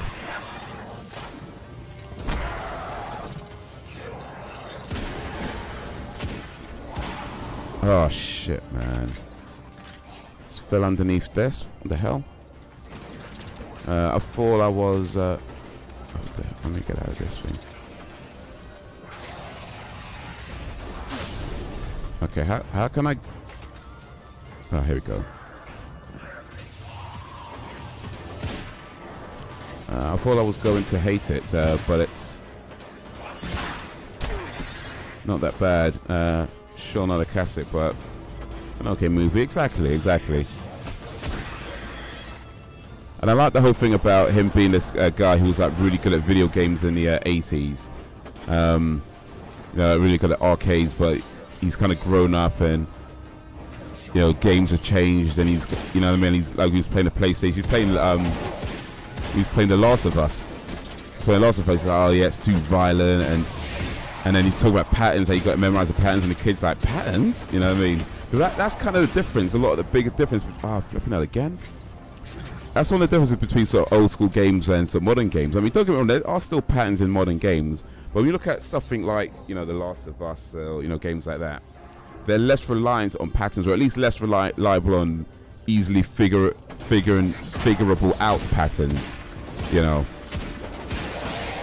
Like sports games, for example, if you play a sports game back in the 80s, with that shield down, I can finally get a read on the source. It's close. If you play a sports game back in the 80s, you know, a lot of it is just down to figuring out, okay, move this way, move that way, you're going to score.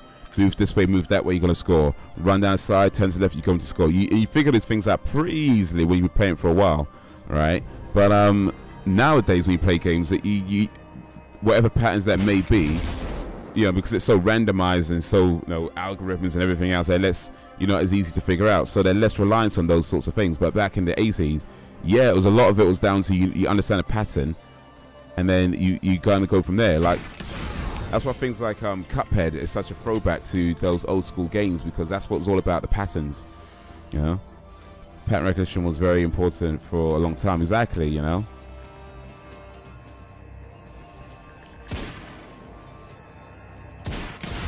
But now it's like, yeah, not so much. Don't get me wrong, you can't rely on I wouldn't expect them to rely on pattern recognition for all the games forever, but it's just that's one of the biggest differences between old school games and modern games, is just there were patterns that you just kind of figure out, and once you figure out the pattern, you'd be like, oh yeah, cool, got it. And it just be about paying attention and keeping your eye on the ball, and you know what I mean, staying focused and that sort of thing, and you just get really into the zone. Like, you know, in ones where you're playing a game like Tetris, for example, and you can get proper into the zone once you get that pattern recognition down, and you just kind of figure it out, and it's like, and you just be there for like ages. There with you can be playing that game for like hours or whatever, and it feels like just 3 seconds. You know what I mean? But I mean, I'm exaggerating a little bit, but you know what I mean. When you get into them zones, when you get in that pattern recognition zone, like, yeah, man.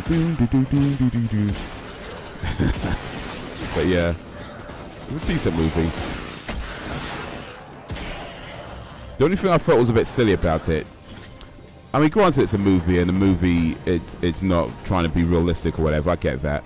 But what I did think was a bit silly is that as much as they're pretty cool with some of the stuff and sort of talk about games, they didn't sort of address the fact that if you played games 30 years ago and you hadn't really played games since, then yeah, you're probably not going to be as good as you was 30 years ago. You know what I mean? You're going to need to practice a little bit, get your game back up. You might remember certain things, sure, but it's not going to be. It's not like, you know, it's just all it just comes back to you. So I think they should have done a little bit more to get him back, to just address that a little bit. Not to dwell on it certainly, but just maybe address that a little bit. That could have been cool. But oh well, it is what it is.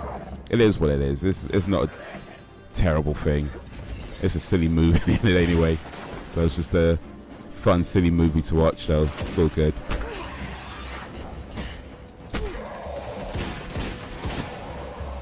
I need to move. And there we go, Captain America and this fool. Break yourself, fool. Just a little longer.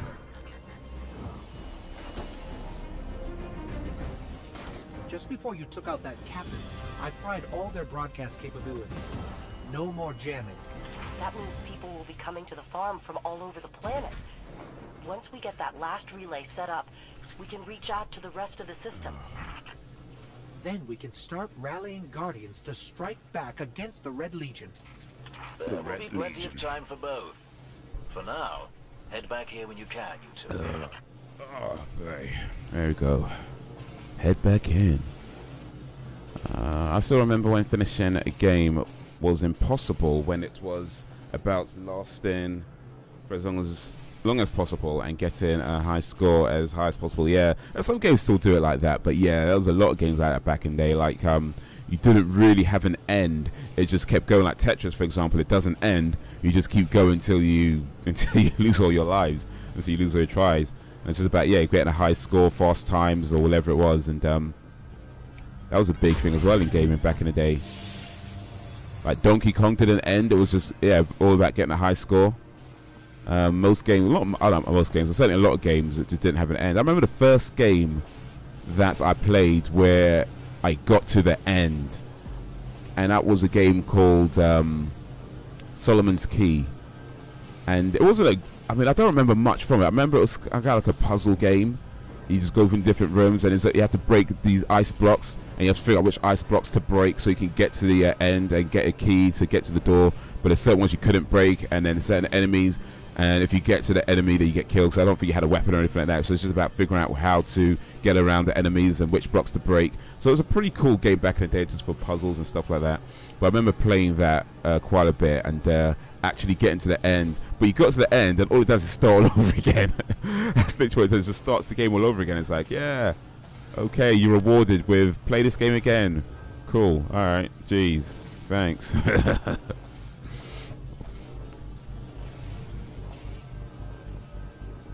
think the first time I played a game that actually ended and then had credits, and it was the first time I also saw credits in a game, and I believe, if I remember correctly, that was it was Mickey Mouse, Mickey Mouse's Haunted Castle. No, that's not right. Castle of Illusions. Castle of Illusions on the Game Gear. Castle of Illusions on the Game Gear. I believe that was the first time I played a game to the end, and the game actually had credits at the end, and I was so amazed by that. I remember seeing it, thinking, "Whoa, that's amazing!" Because like you see that in movies, right? But before that, I had not seen it in a video game. Credits actually rolling. I was so impressed. And it's such a basic thing when you think about it. But I was so impressed at the time that this game had credits in it. Oh man, good times, man, good times. Back when you could be impressed by just silly little things or just basic things like credits in a video game. It was like, whoa, they got movie credits. It's like a movie. And it had that thing as well where the credits roll, like the black bars come across the top, like, you know, like a letterbox, like the old school movies where it had that letterbox, because, like, you know, your television couldn't do the same ratio as the cinema, so you had those black letterboxes on your television, right? So it would do that on a game, like when you got to end, like the black bars came across the top and the bottom, so it was like that letterbox screen, and then the credits rolled. I was like, whoa, it's like, oh man, good times, man, boy. Nowadays, that's the standards. Like, what? No credits in the game? That's how you know you complete a game when the credits roll. You ain't over till the credits roll. Well, most games anyway. Nowadays, you could just like go to a menu and press play on the credits. It's like, all right, you don't even have to earn it anymore. You just like go to the menu options. It's like, yeah, press play. You can read the credits if you want. I remember being surprised by credits as well. Hell, I remember being hyped over being able to finish a game, right? You know what I mean? Just whoa. But you know, back in the 80s, I guess at the time you don't realize it because like you don't really have anything to compare it to. Maybe some people realize, I'm sure, but I didn't anyway because you didn't really have much to compare it to. But a lot of games, at least a lot of games that I came across, were probably broken. You know, just weren't really made properly, but you didn't, especially some of the cheaper games, not so much the Nintendo games. I'm sure they were fine, but I never had a Nintendo when I was a kid. But some of the old, like, you know, PC or, you know, computer games that we had back then, I'm pretty sure a lot of them were just broken, either incomplete or full of bugs, but because you didn't realize it, you just figured that was the game, and he's played it and took it for what it is. But it's now if you look back at it, you're thinking, wait a minute, you know, that probably wasn't supposed to do that. You know, we got games like we had this game like this track and field game where you have to like wiggle a joystick to run faster, right, or to move fast. But no matter how hard you wiggle the joystick, your character would never move like more than like a snail pace. Would just be like, like they start the raid, and the computer character just be like zoom, run super fast, and you just be like. And I'm like, you know, that can't. I think back at it now. I'm like, you know, that can't be right. They probably just didn't make the game properly. They probably just it's a broken ass game. You know what I mean? Broken ass game that just wasn't really working properly.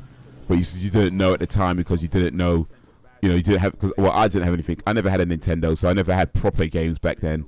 So I didn't have anything to compare it to or what real games you should actually play like. It was just.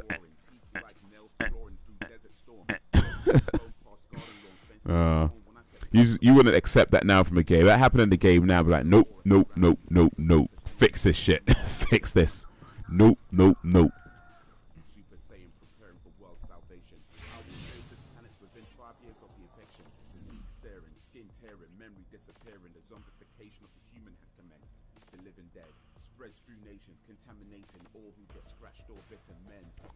Destinations.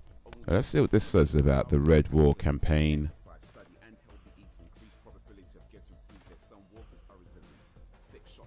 Sinking docks, new Pacific arcology.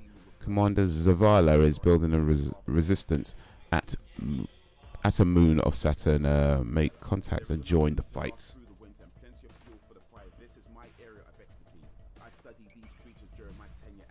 Alright. I'm on level 7, yo. But I haven't upgraded my armor. Or my weapons for that matter. Should probably do that.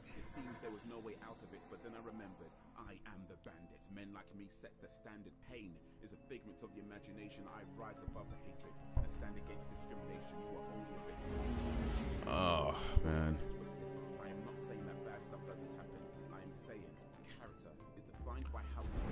Thug life, doon doon doon doon doon doon doon doon doon. But I remember, like in the 90s, League of Variety Wagwan. Now that we're leaving, if we stayed, yes, we could help them survive. But if Zavala really is building a counteroffensive on Titan, we can save them all and take back the city. I remember the first time of discovering a post-credit scene in a game, and it just made me really hype for the sequel. Okay, what game was that? Guardian ship 723 is on approach.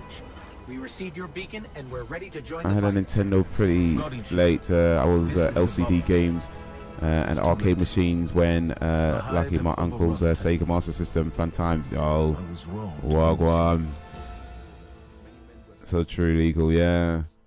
But yeah, I remember we had the LCD handhelds as well. Like, we'll have few, not like the Nintendo had some. The only Nintendo did the Game & Watch. We did have those, but we got those like much later on. But back in the day, like back in like sort of early mid 80s, I think we had like these other LCD ones where they were just like these crappy games, like, you know, not Street Fights. What do you call it? I don't even know. Probably like Streets of Fight, something like that. Anyway, they weren't necessarily good games. But we did eventually get Game & Watch, and we had Squish, and we had Donkey Kong with the Game & Watch. The clamshell flip that I used to have, yeah, we had those. But yeah, we didn't do the arcades that much in the 80s. I did arcades mostly in the 90s.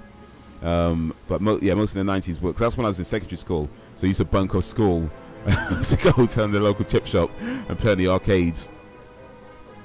And I remember one guy, one of my friends, he stole some money from his mum, right? He stole some money from his mum. Stole something like £70 from his mum. And then he was like, yeah, I got this money that I got from my mum that he stole. And he's like, yeah, do you want to go bunk off, go to arcades? So I was like, yeah. So we went to the arcades, and we were playing this old school James Bond game on the arcades. And we put, well, I say we, it was his mum's money that he stole, but we put something like £14 into that arcade machine. And it was the only time, the first and only time to this day that I've ever seen the end of an arcade game. Up before that, not since then. The only time I've ever seen the end of an arcade game was that time you put £14, just playing over and over, and credit, new credit, new credit, new credit. Because we had the money, we just kept going, and we put about £14 worth of credits. So finally, we just took turns in playing it as well to finally get to the end, and we finally beat the game. We actually beat an arcade game. Can you believe it? So we got to the end of an arcade game. Only took £14 to do it, boy. But that's, I've never seen the end of a game on an arcade machine. It's a rare thing. It's a rare thing because like because they're designed to, you know, especially like the fighting games. They're designed so that, you know, you might win like 1 or 2 matches in the beginning, and then you lose the next one. You think, oh man, and it'd be done so that you might get a few hits in. And then it make it look like you just got close to beating them, but you didn't. So you'd be like, oh man, if I was so close, let me try again. So they're very much designed. I mean, we talk about this of predatory actions or microtransactions now. It's not a new thing when you think about it. Like, arcades have been doing that for a long time, where, at least back in the day, where they were designed to, you know, give you a few wins and then get real hard at a certain moment and make you think that you're close, so you can put more money in. Like, oh man, it's just so close, so close. You know, they're designed so you just, they're addictive. Oh, so close. Yeah, it's not a new. Predatory actions in video games ain't nothing new. But yeah, it's a rare thing because you just run out of money real quick unless you stole money from your parents. Then you might have enough. We can't secure this move. We have our light back. That sounds special, for real, man. Impossible. Commander, For Rizzle. Guardian, this is Deputy Commander Sloan. We have a counter-offensive to plan. To do that, we need to get this station up and running. There's a fleet to prep, Guardians to arm, and a trove of intercepted Red Legion transmissions to decrypt. It's critical we I was born on the turn of the millennium, so my first exposure to gaming was through consoles.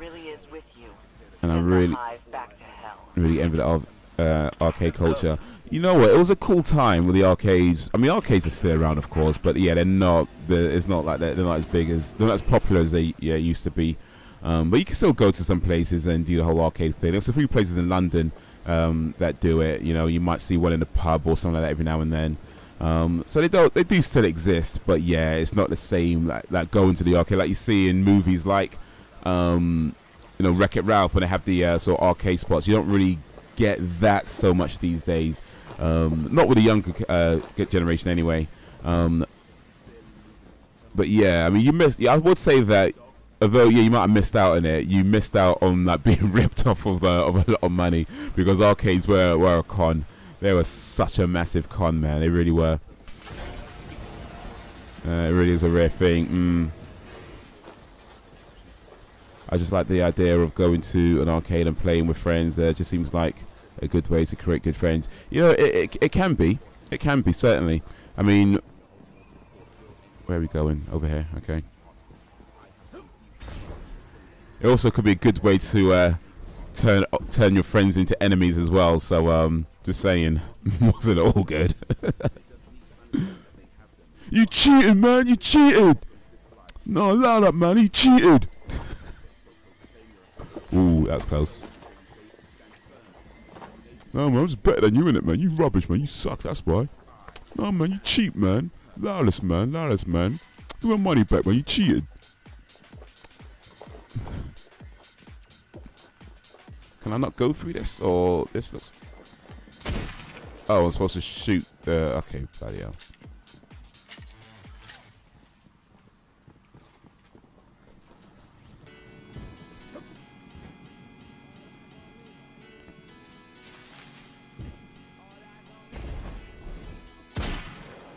Okay, I think we're going the right way now. The golden age cities of Titan were once Stranger Things is what I'm imagining. Okay, yeah, Stranger Things. Yeah, they did it in season 2 as well, didn't they? Yeah, so that sort of thing, yeah. It was pretty much just like that.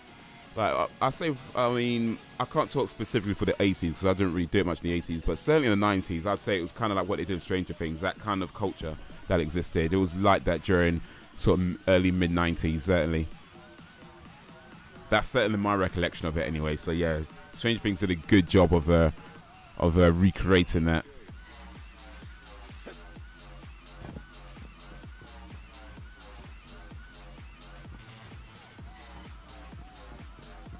The funny thing is that from my experience, it didn't help me make friends. It was just about playing the game. Oh yeah, I remember putting interesting names in the top score list, and someone accused me of cheating for beating his high score. Yeah, my is this all right? Oh yeah, I used to put I mean, it was, to be honest, I didn't get very many high scores in the arcades, but when I did, the name that I'd put was Budge, B-U-J. That was the name that I always put, B-U-J. That was my arcade name, Budge. If you ever saw Budge in an arcade in the 90s, that was me. And you probably didn't. Yeah. But yeah, that was what I put because that was kind of a nickname back then, Budge. B-U-J. From Buju Banton. That's where it came from. Buju Banton.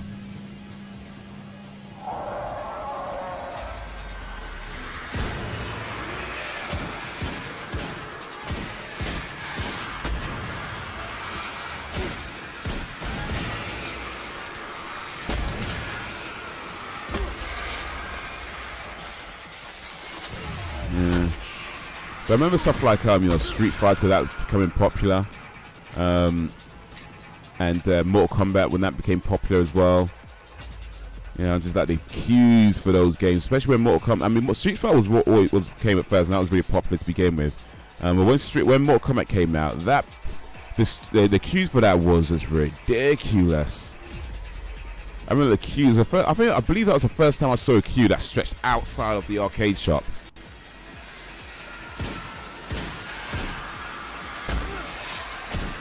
I remember it was a long ass queue. We wanted to play on the other stuff for a good while. Like, no, I want to play Mortal Kombat, man. Finish him.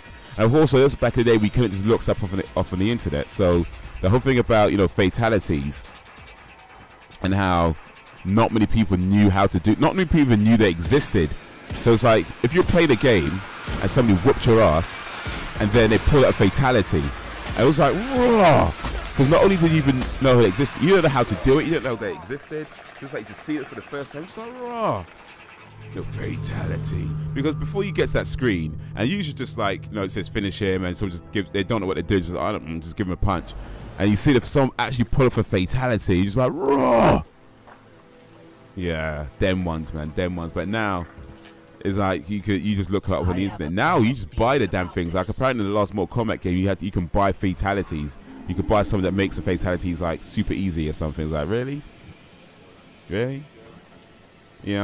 did that with Mortal Kombat 4, where there was a cheat you can do, a cheat code you can do, which makes the fatalities easy. And granted, I use that cheat code. I ain't gonna lie, I did use it, but in all honesty, it did take away that special aspect of it where, you know, the whole thing about pulling it off and having a skill to pull it off. Shit, man. You know, that was something. That was the thing about the game. Like, not only did you know how to do it, not only do you have to find out about it, you have to figure out how to do it. You know, you have to figure out how to do it, and then you have to have the skill to do it. You have to be good enough to beat somebody to even practice how to do it. So the fact that you could pull off a fatality meant something, you know. Now it's just like, whatever. Whatever, man. I mean, they still look cool, but whatever. Don't mean that no more. Don't mean the same thing no more.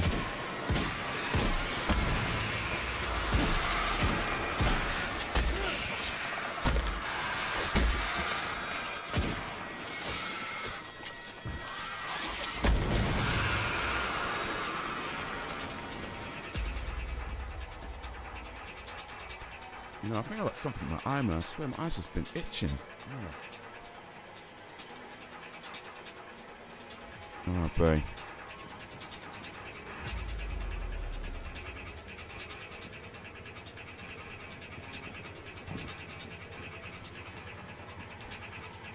This is like Fear or something like that. Some kind of horror game, horror shooter game. Got these vampire type looking things running at me. I need a machine gun, that's what I need. Oh, shit.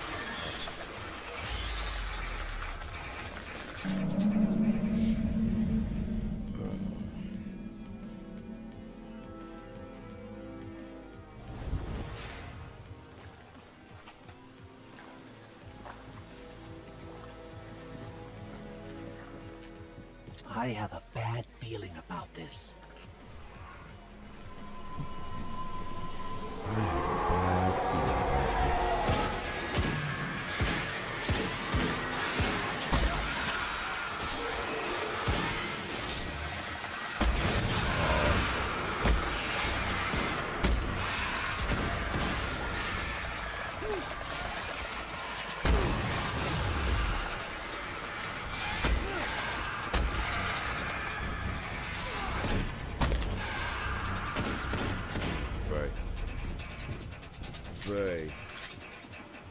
Got to go later. Alright, dude, appreciate you coming through, man. Big up yourselves.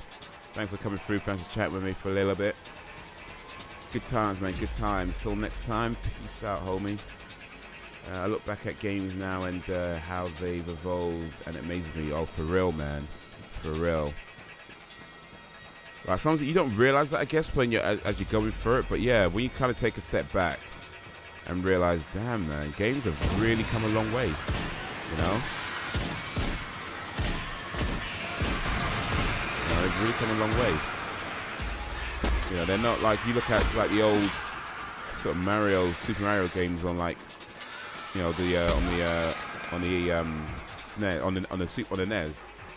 You know, and you compare that to, say, Super Mario Odyssey on the Switch, and it's just worlds apart. Or a game like this, for example, you compare this to, say, Wolfenstein. You know, it's just worlds apart in how it looks, and not just looks, of course, how it plays, and the ideas that have been introduced into games, and various mechanics and things like that. You know, VR, for better or worse, you know, whether you love it or hate it, VR is an incredible technology. I mean, it's been around for a long time, but certainly in recent years, it's gotten a lot better. Okay, we're out of that now. Cool. We gotta get up there. Oh, shit. Can you swim, Bobby? Of course not. Oh, man. There we go. Alright, let me just pause for a second. Only check an email.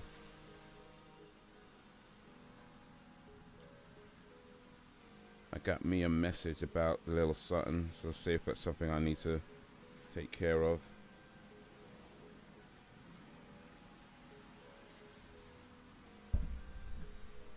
I remember the first time playing Fear and just being so amazed at how great it looked. Now I look at it, like, really? Fair was incredible back in the day, wasn't it? Fair was an awesome game. I remember playing that. I never played Fair 2 or Fair 3 or any of the sequels, but it was a pretty awesome game.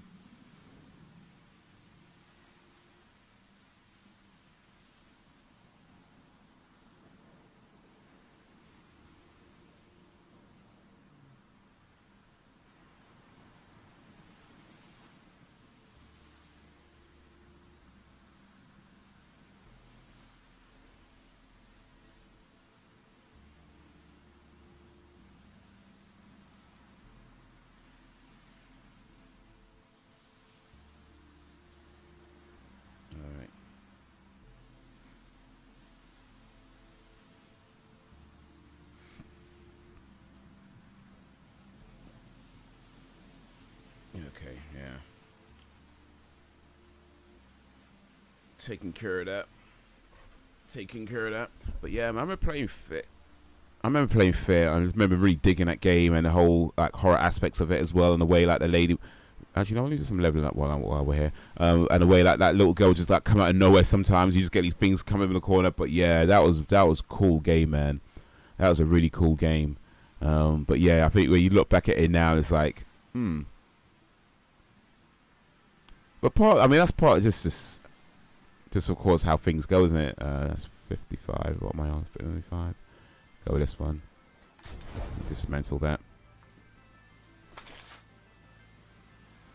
And that. Yeah. City 6. Okay, that goes up. That can be dismantled. So can that now. And that. 37. There we go. There we go.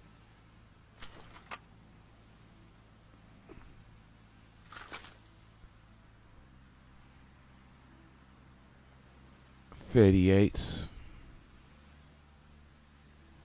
Yeah, it seems like, I mean, I should probably like spend more time upgrading my stuff, because boy, the way them vampire type things that came at me though.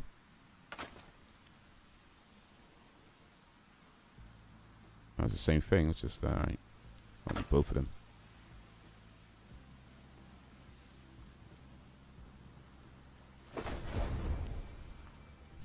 But yeah, it's crazy though when you look at some of the old school games.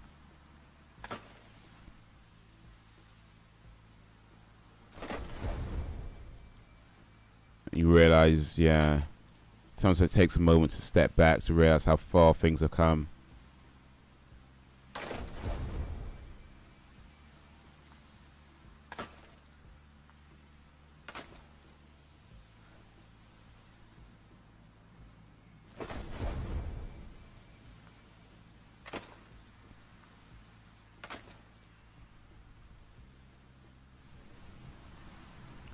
Power 69.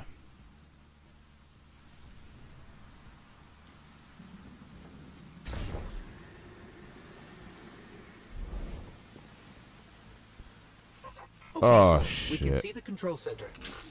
They're rascals. Pushing forward. Commander, at I swear, man, the jumps in this. Either jumping counteroffensive. too far or you're not jumping far outside enough. the There's very little in between sometimes, man. With a rascal. If it were only that simple.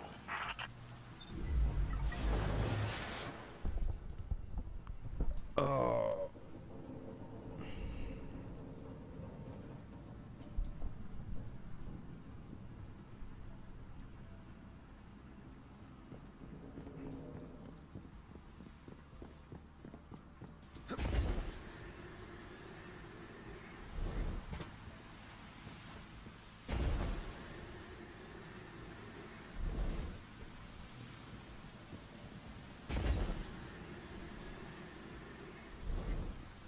Here we go.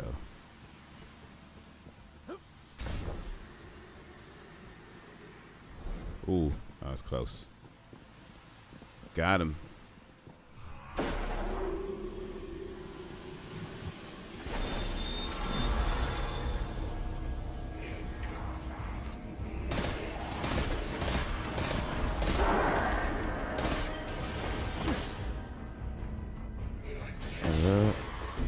But you don't hear me though.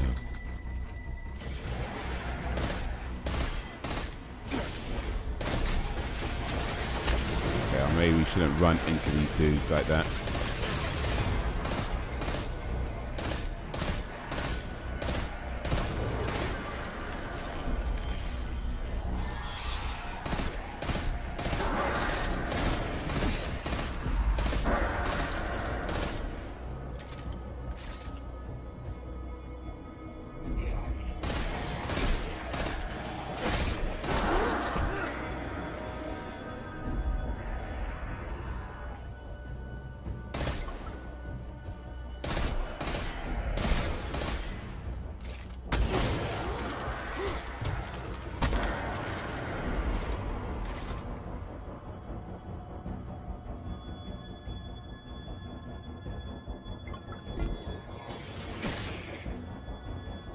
Okay.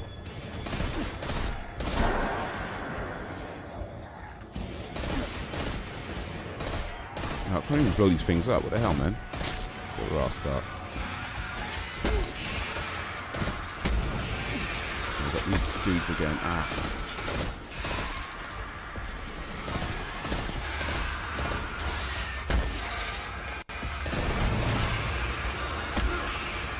Just run at you. That's the whole move. Just run at you. They ain't got no tactic, man. Just run at you in large numbers, like the flood in the Halo.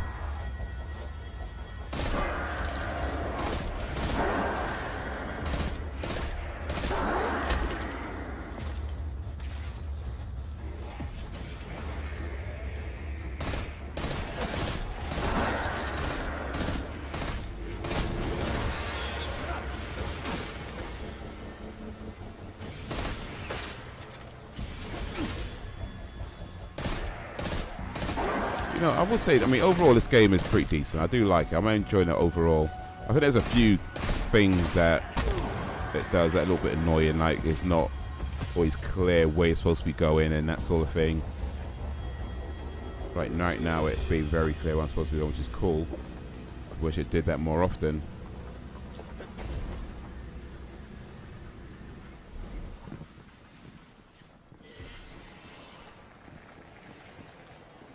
But you don't hear me though. I love to be. Okay, no.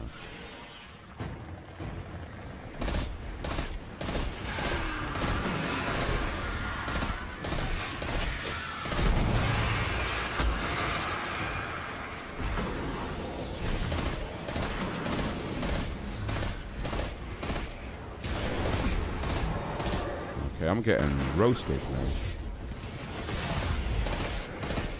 Some fire on me, like, whoa.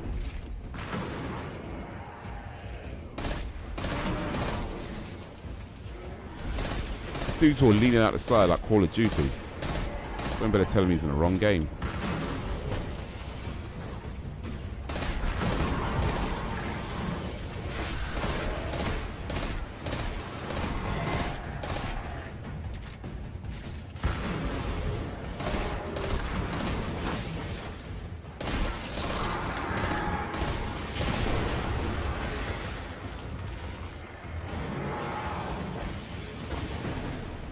Ah. For shizzle, nigga.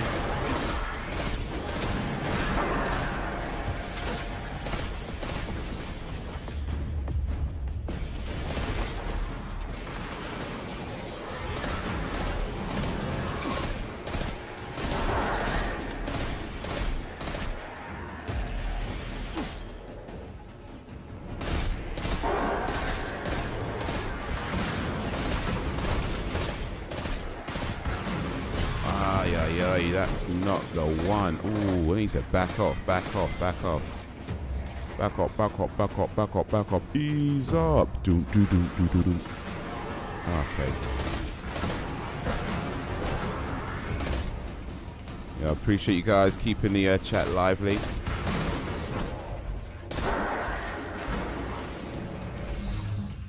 60 shilling reward per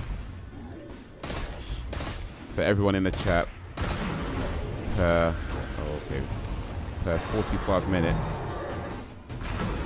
And we'll at least 20 messages in between each. Right, that's how it's set. So when that pops out, it means there's been some chatting going on in the last 45 minutes. So I appreciate that, man.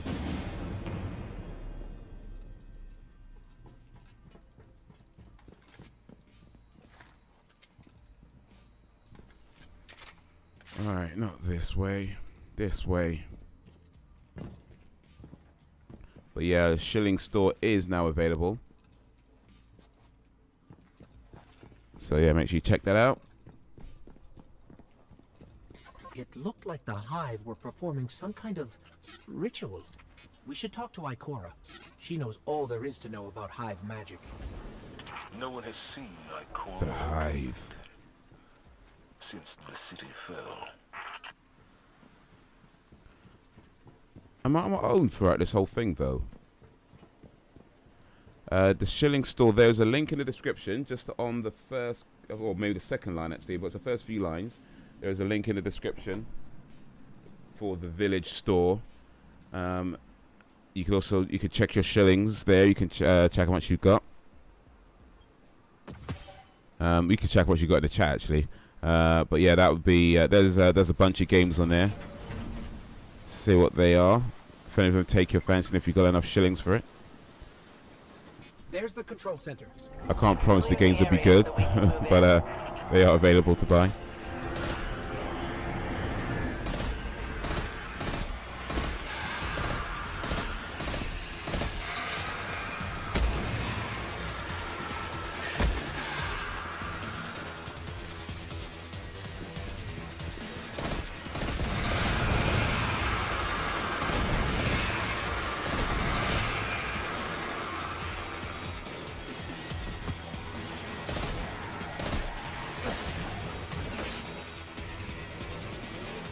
There's a few games in there. There's a few popular games in there at least, like The Walking Dead Season 3, Dragon Age Inquisition, and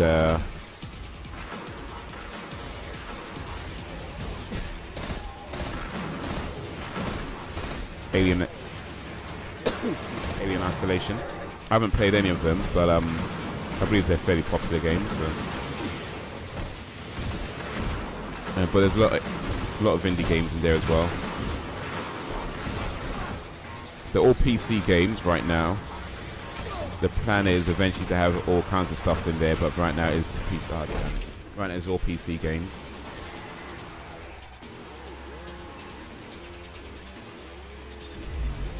Do you think you'll ever do like a Telltale game? Yeah, Walking Dead is in there. Walking Dead is Telltale series.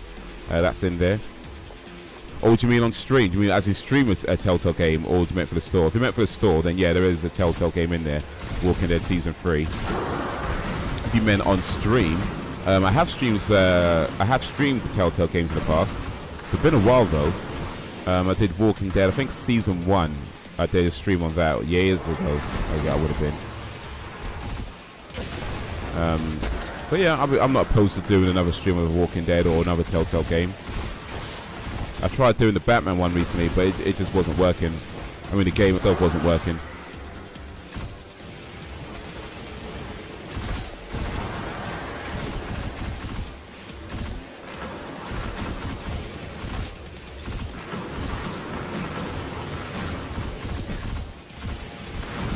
Wait. I need to back up, back up, back up, back up, back up. Ease up.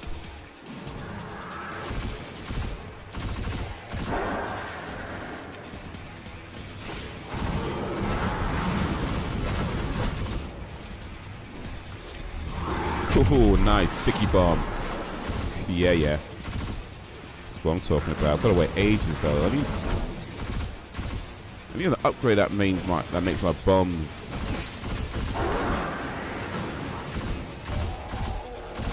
regenerate a bit quicker. My grenades.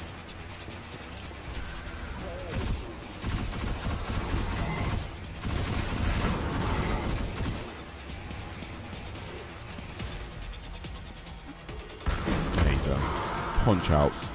We made it, Sloan. Perfect. Recon the perimeter before you move on the control center. There's still more of these dudes around, man. I got some reds.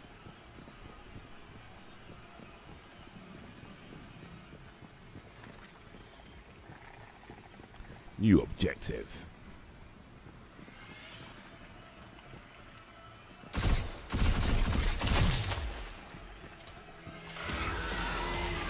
Okay. Clear up the high breeding grounds. Ross. So it looks like we're standing in some kind of hive breeding ground. Gee. Take it out. They did not like me coming in here. They are very unwelcoming of a guest.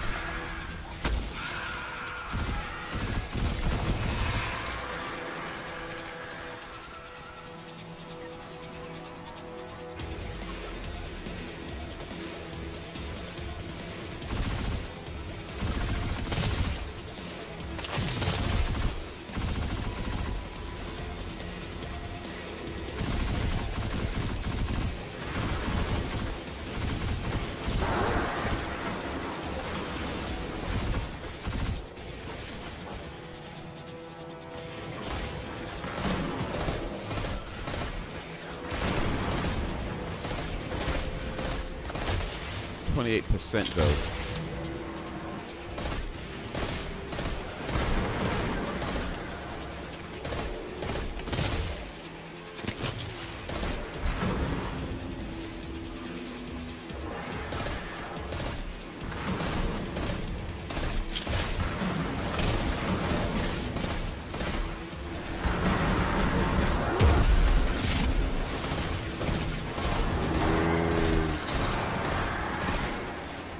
It's also when you get that sticky bomb right on them, man. Right on them. That's like some Halo thing right there. What games are you hyped for next year? Next year, let's see. So, God of War, definitely one of them. Is it Days Gone? But I think that might be out this year, actually. I think Days Gone is out this year. But, ooh, level 8, nice. But yeah, that's really cool as well. What else? The Last of Us, if that actually comes out next year. Last of Us 2, definitely that. I'm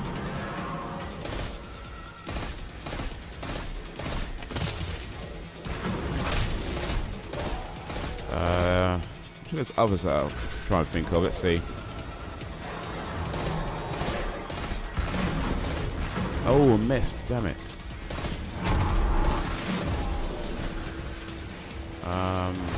Big. And I can't really think of any right now. What are you looking forward to? There's probably stuff. I'm sure there's loads of stuff that I just can't think of right now.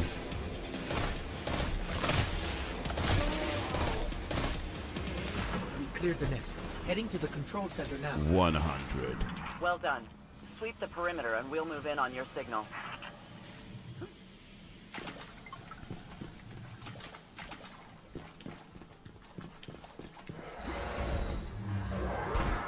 More of these guys, man. Still a little fight left in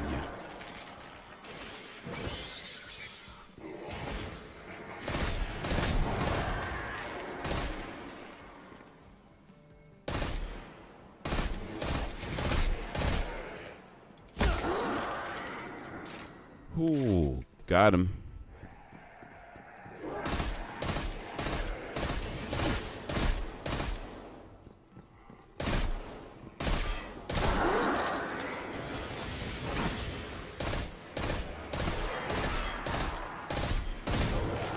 I'm so keen for The Last of Us and Days Gone, yeah. Those games look pretty incredible, especially The Last of Us 2. In fact, and the thing about The Last of Us 2 is that they haven't actually shown... They've got 2 trailers out, and neither of them show that much of the game, really. So we still really don't know what's happening. I mean, you can kind of guess to a reasonable degree, I guess, depending if you play the first one. But you don't really know what exactly the story is or what's happening or why is Ellie so pissed and things. You don't really know anything about it. But I think that's a good thing because the more you give away of the game, then of course the less surprises there are when you play it. So it's good that they're doing it this way. But it's cool that they can. But it's cool that they can do this, and still just get everybody so excited for it. It's like without actually saying really anything about it. Just like, yeah, here's a couple of trailers.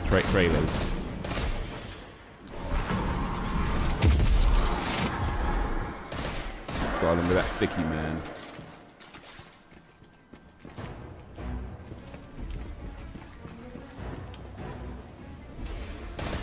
The only thing I'm worried about for The Last of Us is that people are just gonna hold it up to a higher standard and be upset when their impossible standards aren't met.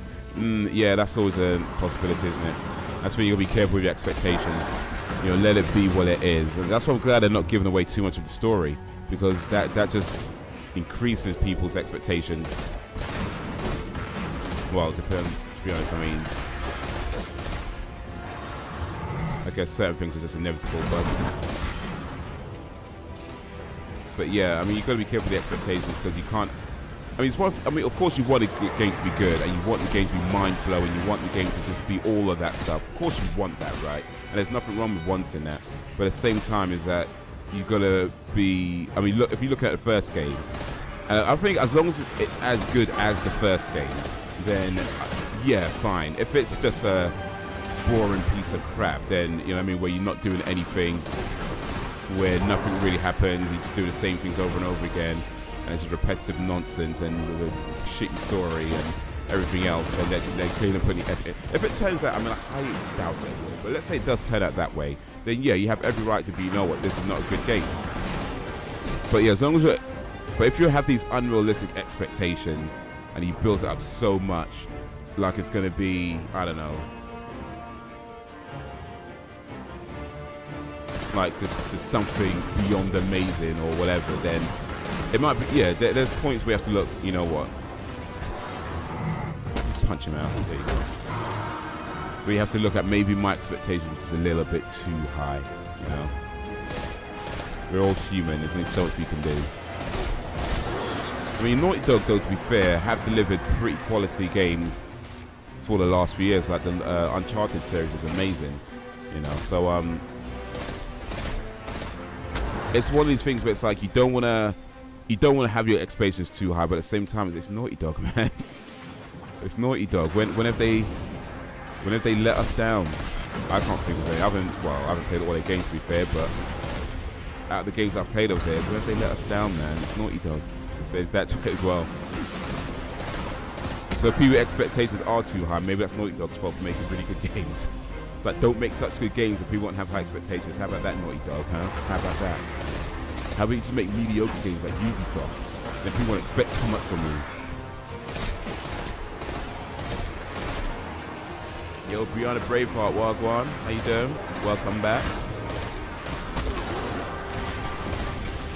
Oh shit. Or one game critic is just not gonna like the game, feel like meh, it just doesn't stand up to the first game, and then they never full hate train. Yeah, you know, it's like sometimes where there's like when everybody seems to like a movie or whatever, a game, and it's generally like a really good thing. But then you've got one person who decides, just for the sake of being different, they're gonna hate it. You know what I mean? There's always that guy, right? Not because they hate it. They probably don't even hate themselves. They probably really liked it, but they're just gonna say they hate it because loads of people like it. Or the type of person that says they like something because loads of people say they hate it. They don't really have their own opinion. They just want to go against the grain just for the sake of going against the grain, but not because they actually believe it. They're just that guy. They're just trolling or whatever. There's always that. Well, almost always that anyway. So yeah.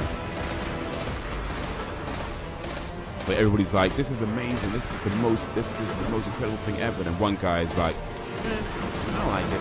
I don't like it. And that's you can tell because they generally don't even have good reasons to why they don't like it. They're just like, I just don't like it. I just don't like it. That's all they say. I just don't like it. Never understand why someone gets paid to try and make my opinion about something. You know what I mean? And here's the thing about how I look at reviews. I mean, you don't have to agree with a reviewer, of course. You don't have to. You know, you're always going to have different opinions and whatever. That's always going to be the case. But I see the job as a reviewer is to talk about, say, a movie or a game or a book in a way that, yeah, they should give their opinion as to whether they liked it or not. But they should, what they really should be talking about is in a way where you can decide as a customer or potential customer, is this something that you would want to see?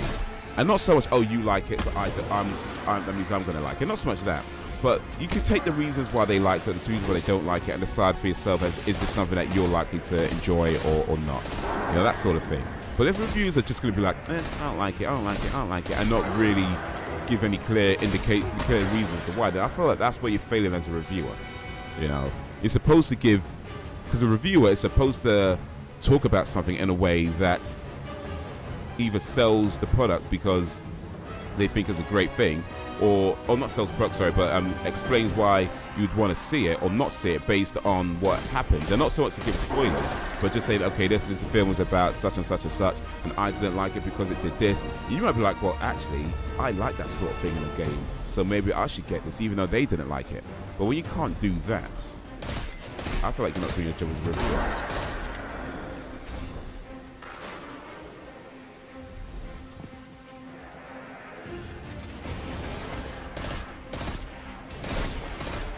How you doing, though, Brianna? What up? How's your day going? How's your day been? We're just talking about The Last of Us. You looking forward to that? The Last of Us 2?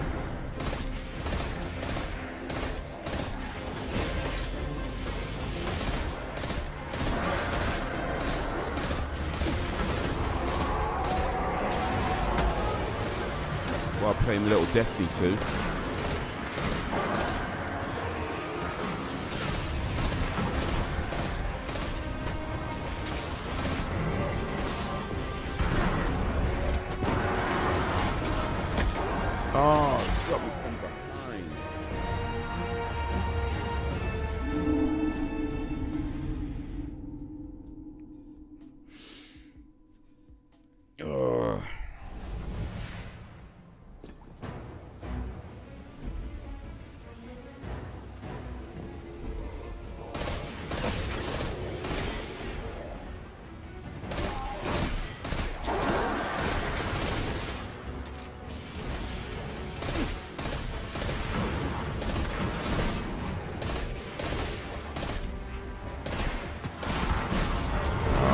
Shizzle.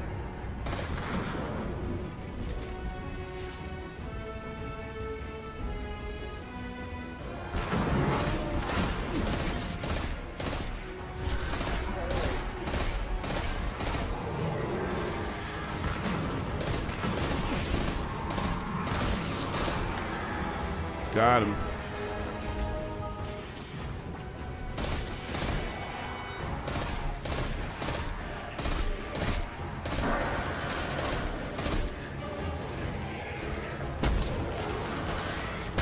I understand in this game how my fists takes off more damage than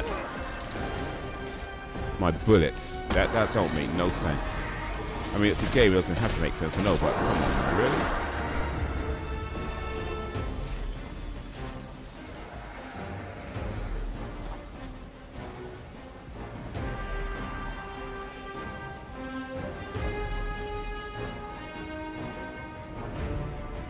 I'm not sure this is the right way to be going. One.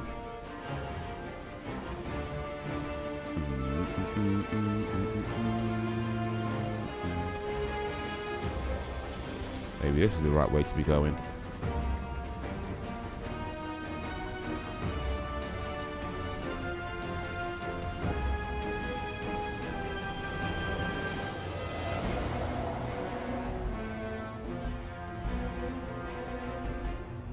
Or not. Wait. Is it in here? Oh, okay.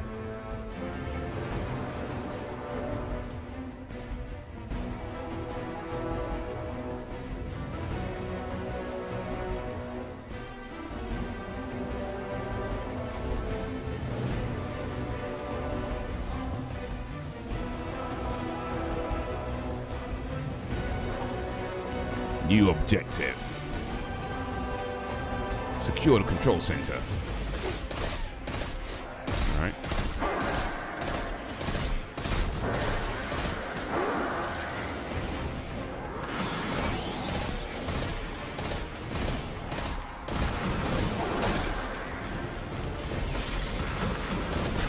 this boy.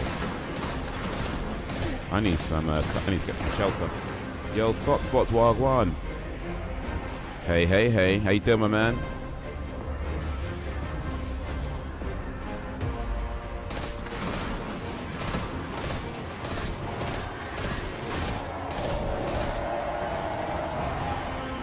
Oh shit. Don't want to get him with that gun. I'm trying to get this big fella over here.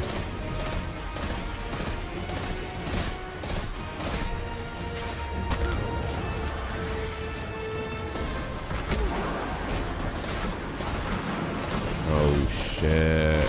Boy. That's it. I don't mind the leaps in games that makes you question it, but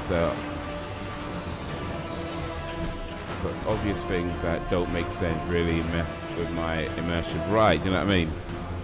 And that's the thing is, well, if you're trying to be immersed in a game, a game doesn't have to be realistic. In fact, I wouldn't want a game to be realistic. It'd just probably be boring if it was. But yeah, when things don't seem to make sense, even inside the game world, it's like, like you say, it just messes with the immersion. It's just.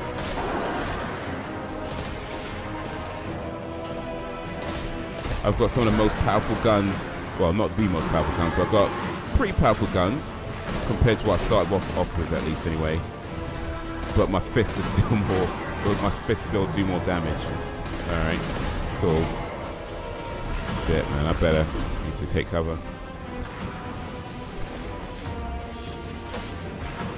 Oh, I'm still. Oh shit, wasted.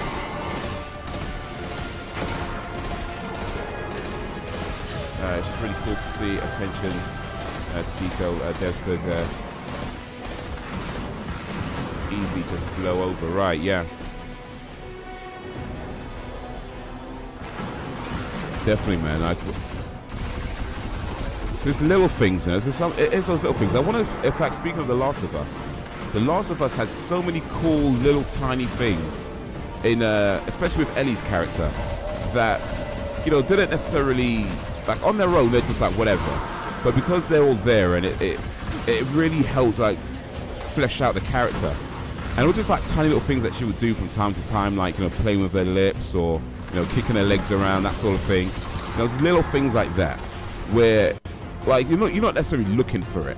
And if they weren't there, it wouldn't necessarily be it's a crap game because they didn't do that one thing. It's not so much that, but because it is there, it really helps, you know, create or round out the character.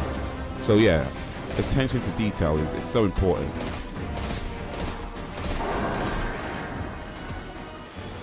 Sloan, Commander, it's done. Ooh. Copy that. Got him. Paula and I are inbound.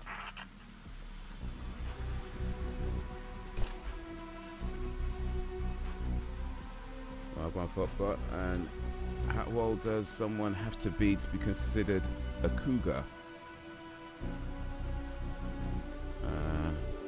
I don't know. Tina Fey is old enough. She's like 40 or 50. Well, there's a big difference between 40 and 59.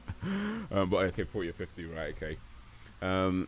Jennifer Aniston is a cougar. She's in her 50s and she's smoking hot. I really like that. Really like that too, especially in scenes like when you. But yeah, it's those little things that she does. I don't know. I mean, a cougar. My understanding of a cougar is just a woman who goes, an older woman who goes for a younger man. But I guess if a woman's at 25 and a dude's 22, that probably doesn't count as much as a cougar, right?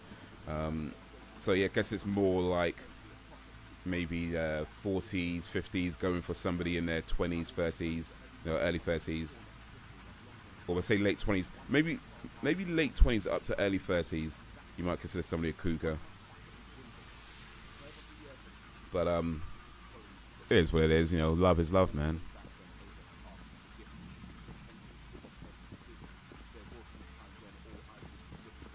You're in Bill's place and in the store, in the toy store.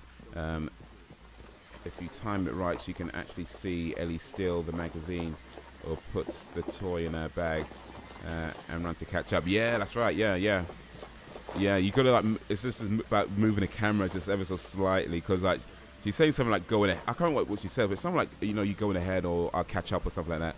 And then I think we played the first time, you probably just run off. But if you play it, say, second or third time, you just, okay, let me see what I can do here. trying to turn the camera a little bit, but it's actually waiting for you to turn away. You know what I mean? And then it's like, but yeah, I think if you turn away and maybe move just back, you might see it just a little bit. Yeah, little things like that, man. Little things like that.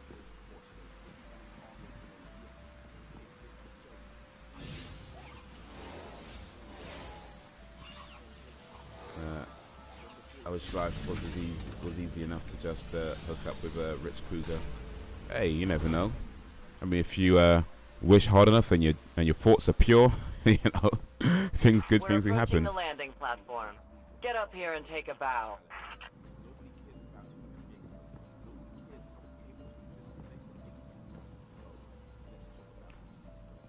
Yeah, Last of Us had some cool interaction. And I love all the little jokes that come up as well, like, you know, little one-liner jokes that Eddie would read out from time to time from the joke book. But only at certain things, like you have to be standing in a certain location. She'd be like, "Oh, time for a joke," and some of them were done deliberately so that you might have to wait a while. Like if I did a trophy list, so there's somewhere you'd stand somewhere, we have to wait for quite a while, like maybe like a minute or something like that, and then she would eventually be like, "Oh, here's a joke," you know.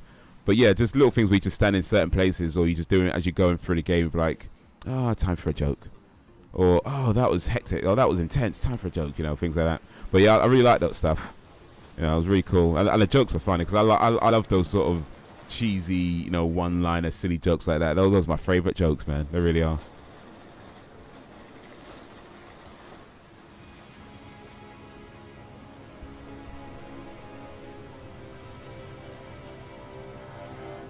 Yeah, cougar.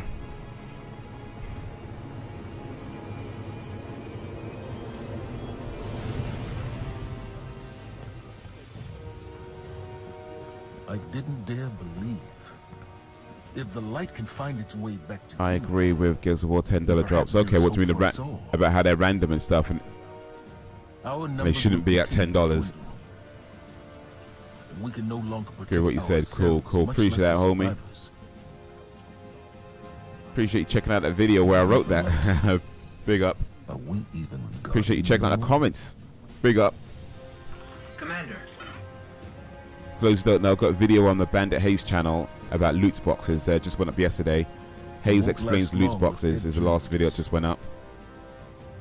Wave energy converters. Giving my take on the whole loot box fiasco. Thanks to the hive, they're in need of attention. I don't agree with the drop script you said. Cool. Yeah. Yes, I believe you can. Yeah, I played Gears of War 4 on the PC through Windows 10, and it's a pretty decent enough game. I played a little bit of the online as well, but I didn't really get much into loot boxes. I did buy a few with like the money that you earn from the game, but I never actually paid for any. But so yeah, I don't. It's not something I direct experience in. But when but yeah, I want to say sync pollution, but yeah, what he wrote was about 10. You pay $10, and it's still random. But you have to pay $10 to have a chance to get like the cool stuff, but it's still random, so you may not even get it. And it's like, nah, that's a piss take, man. What do you think about Joel and his decision at the end? I'd like to see your point of view on it. Okay, so his decision to lie to Ellie. Oh, I shouldn't say that. Any spoilers if anybody has not played The Last of Us? But you should have really played it by now, really. Straightforward op. Get in, flip a switch, get out. Sloane's got a way of making things sound easy, doesn't she? But yeah, I mean, I understand why he did it, because he's trying to protect her, and he believes the lie is going to protect her from what happened, you know, with the people who they were looking for a cure, but the way they were going to get the cure would have killed her. And he doesn't want her to die. I get that. He's, especially as, you know, you understand that he sees her as his daughter now. You know, that there's a relationship that develops over the course of the game. You know, his daughter dying sort of 20 years ago, and when he meets Ellie, they don't really get along so much. But then, you know, as throughout the progressive game, they grow to grow a like each other, and they have a love and respect for each other. You get that.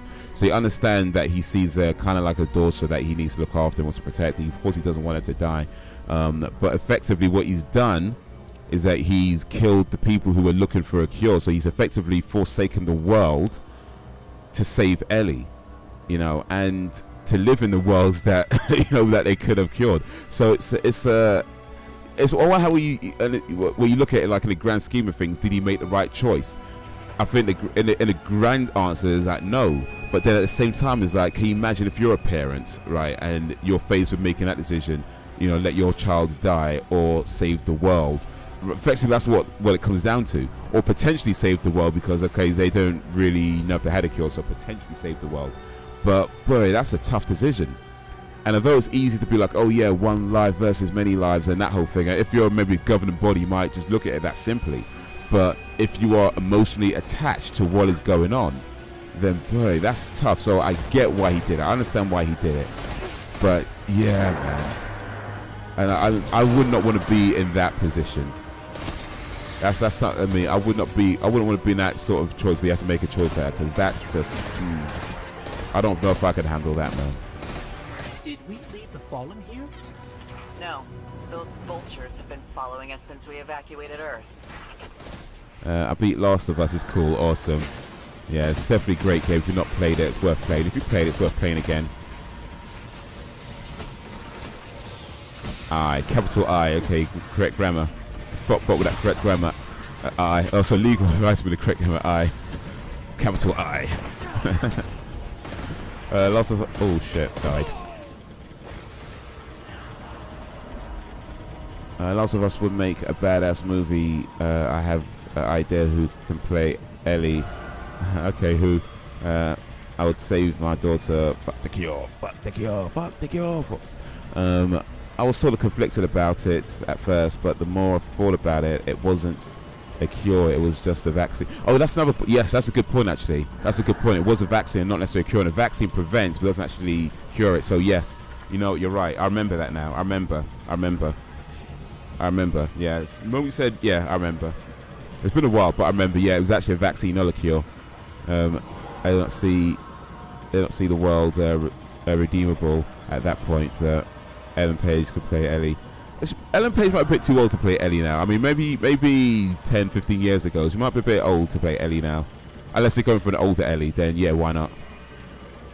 Also, I reckon if there was a cure, I reckon it would have just spiraled out of control into people killing each other for a vaccine and selling it on the highest bidder. That's another possibility as well.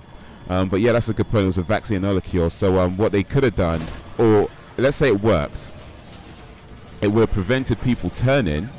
It wouldn't necessarily cure people who've already turned. You still have to kill those guys off.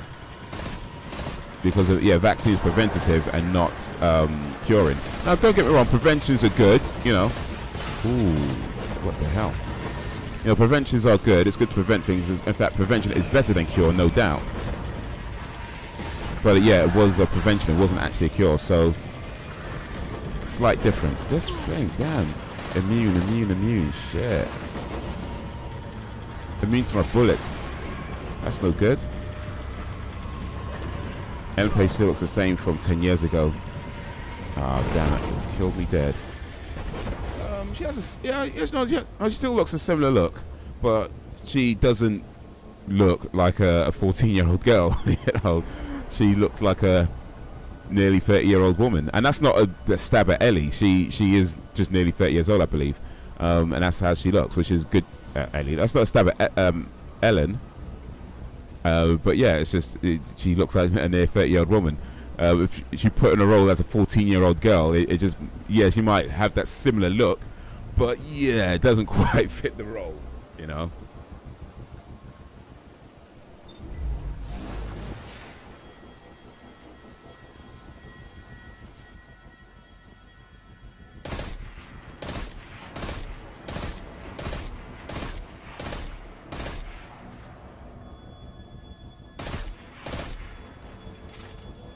Human evolution would adapt itself over time to fight the virus, or adapt to the virus, or maybe. But some viruses adapt themselves, so they become more hostile. So depending on the type of virus, it's true that you can adapt over time, but so can viruses. So yeah, that really depends on the specifics of the virus, which one wins out.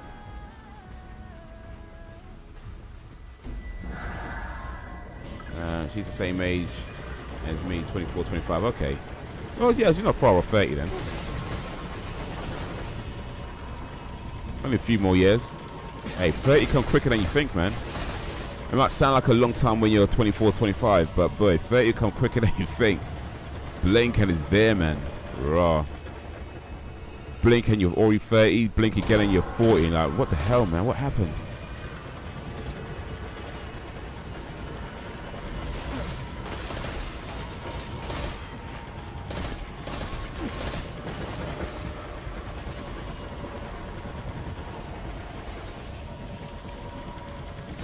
Besides, I'm not sure Ellen Page would want the role because she did have some legal issues or some potential legal issues with The Last of Us back in the day, so she might not be too friendly with those guys, with that section of Sony.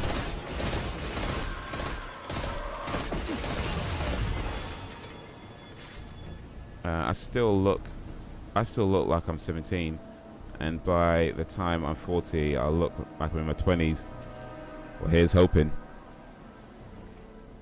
Oh, big fella's gone. All right.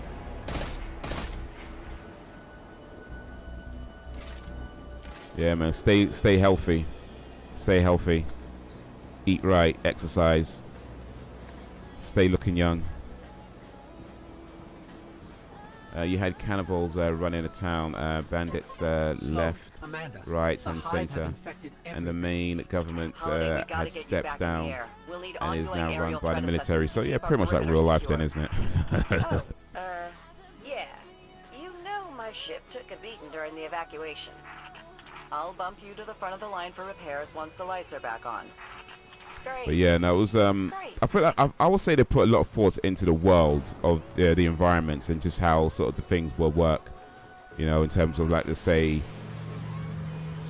something like this happen, or how does that work and how does that affect society and what goes on. So you have that sort of like military groups or military militias rather, or military bases where, you know, quarantine zones and things like that, and where people sort of stay, and then things are being rationed out because, you know, food is scarce. You know, so I think they did a lot, and of course when you have food scarce, you have people trying to get a little bit more because, you know, maybe they got kids to feed or whatever. So they have rise of, say, people who are smugglers, people who maybe sneak out to try and get a little bit more if they can, and sell it. Maybe not for money, but certainly for like maybe other services or products and guns, bullets, fuel, whatever you can get your hands on. You know, you have sort of various economies that evolve within that. So yeah, I think they did a lot of thought into the world and the environment and to the sort of politics around it. Even though that wasn't a focal point of the game, you can tell that it was something that was definitely thought about. And yeah, it's just again that attention to detail that makes it more immersive.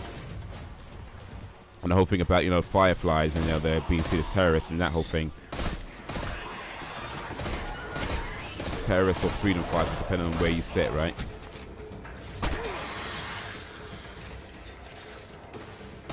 I'm trying to eat better, but last week I had Chinese food 5 days in a row. Ooh, what, stir fries and all that.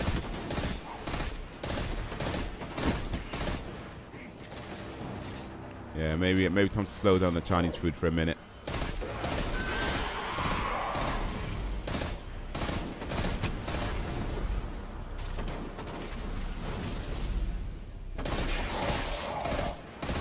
Got him. We can see the wave energy converters from here. Sweet. Now just flip the switch and turn them on. Had the worst heartburn ever. I'm addicted to Chinese food. I can imagine. I don't eat too much Chinese food myself, but yeah, I imagine if all that grease, all that fat and grease, yeah, it might take its toll on you. Accessing systems now. Some of the pistons are moving, but we're still sitting in the dark. Something went wrong. Pistons must be jammed. Sorry, pal.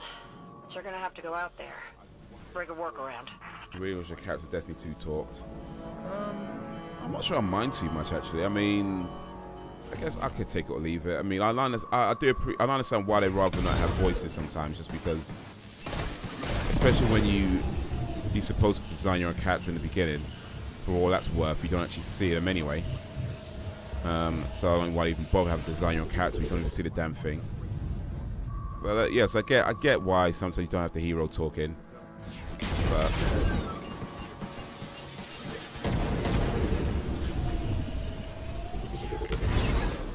it can be nice.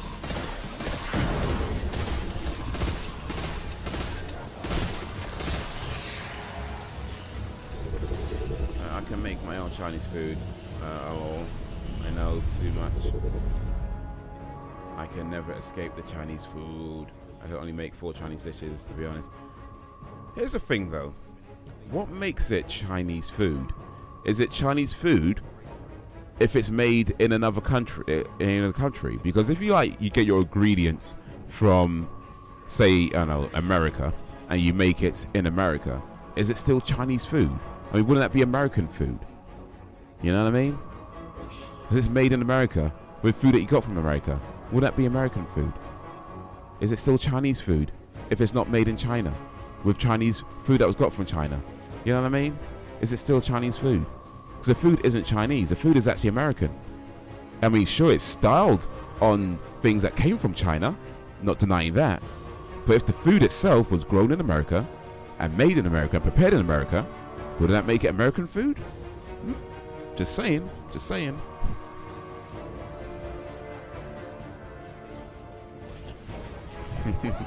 Yeah, deep thoughts, man. Deep thoughts. That's what we do here. Deep concepts, man.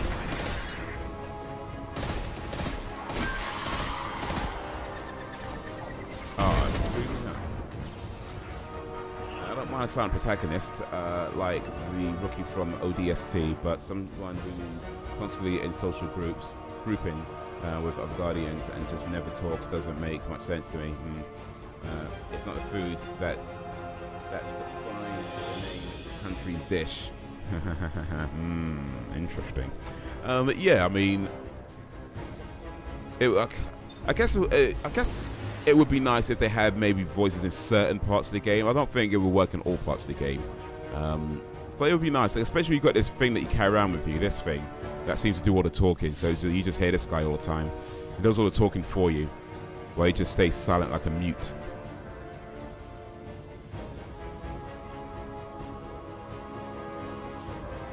Where are we going? Down here, okay.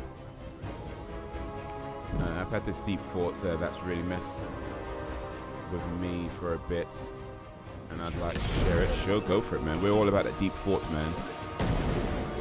Like, is water wet? Or is water just water? Because water doesn't get wet. Water is just water. You get wet when you touch water, right? Does that mean water is wet? Or is it just water? I'll tell you something I saw on Twitter today. Is water wet?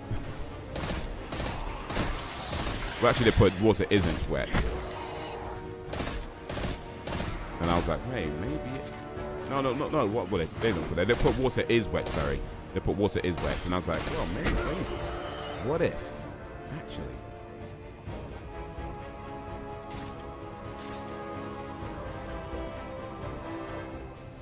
Have you seen Rick and Morty skits where Rick fights the president? No, I haven't seen much of Rick and Morty actually, so no. Not one I can claim to be familiar with.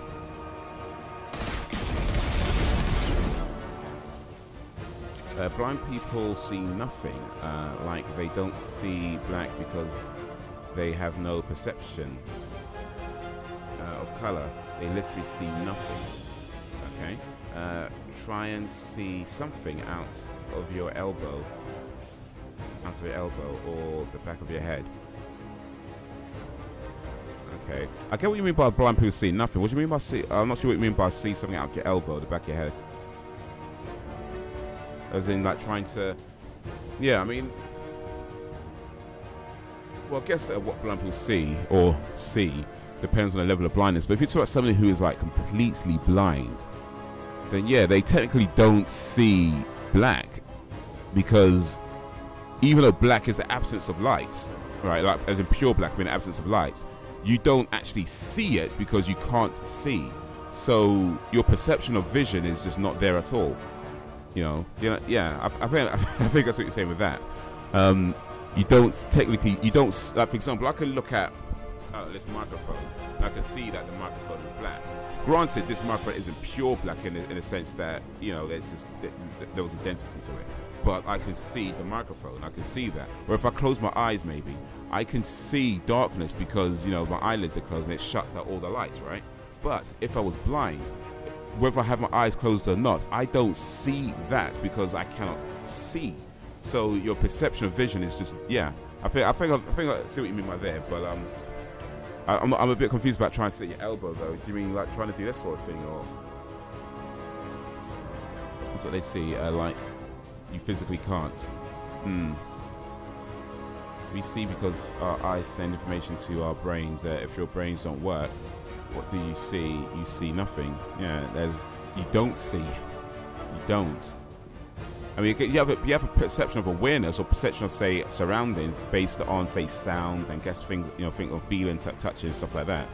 But yeah, you don't see.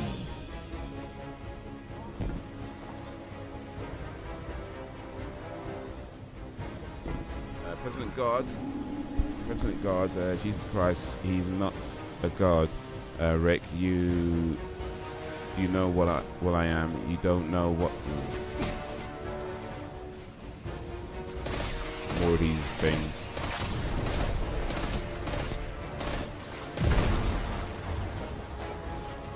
You don't know what I can do. I'm Doctor Who in this bitch. I can be a clone or a hologram of a clone of a real clone. That I'm effing your mom. Yeah, I never really got into it. I mean, I tried watching Rick and Morty. I just didn't really get into it. Like, I watched the first, I think, the first 6 or 7 episodes. Now, the first 3 episodes I thought were okay. But yeah, after a while, it just got, honestly, I was bored by it. And I know it's a popular show. I know loads of people love it. But I was watching it like, it's just not doing it for me. It's just not doing it for me. So yeah, I know about the whole Saffron Sauce thing. Because that was big news. But yeah, other than that, I just never got into Rick and Morty. Maybe I'll try it again one day, but we'll see.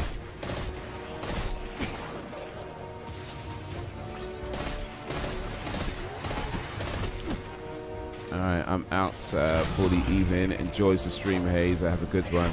Alright, big up, man. Appreciate you coming through. Appreciate you coming through, League of Variety. Big up, big up, big up, big up, big up. Ease up. Thanks for coming. Thanks for keeping me company. Thanks for the interesting thoughts. You know, what do blind people see? They don't see anything because they cannot see. They don't see the darkness. They don't see the blackness. They just don't see. So yeah, appreciate that, man. Always appreciate something to think about. Parts of their skits is funny. So what's this President God? What's President God then? Is that like the President of the United States? He calls himself a god? Is that what you mean? Is that the thing?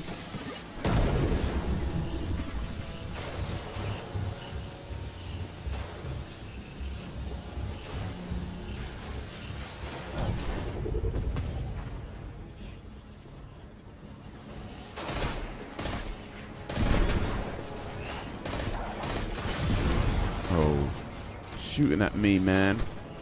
No, you wouldn't. Oh, shit.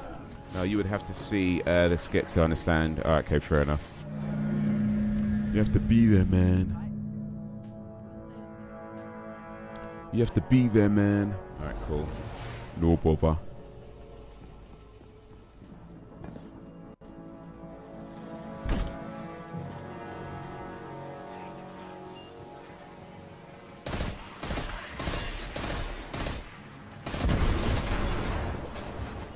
One shot. All I need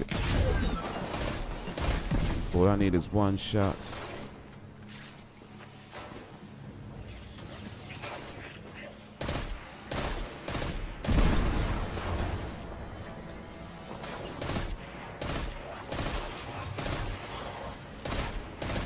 All I need is one shot, one mic. I need to take some health. Rick wants the president to give Morty a selfie. So President and Rick fights to the death because he won't do a selfie. Okay, seems counterproductive. I want a selfie with you. If you don't take it, I'll fight you to the death. Well, you're not going to get a selfie with the dead. No, I might want to think that one through, Rick. Rick's the grandfather, right? pickle, Rick.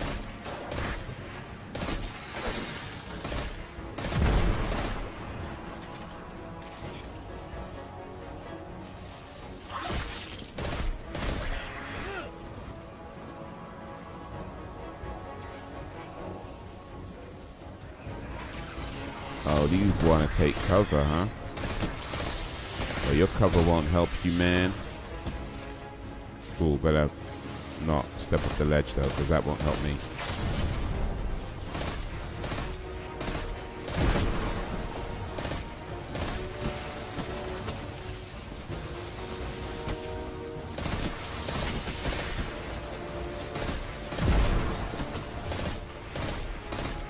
And missing doesn't help me either.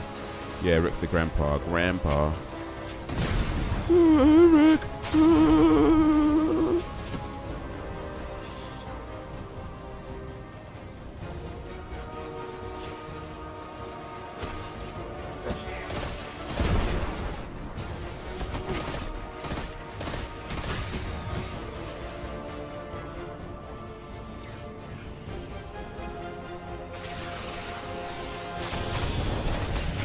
So I'm guessing you're quite into Rick and Morty then. I'm assuming. Aim. Well, yeah. Apparently that comes in handy.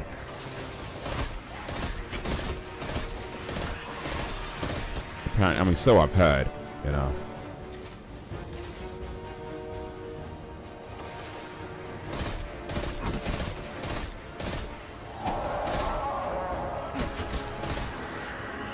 Yeah, I'm a fan.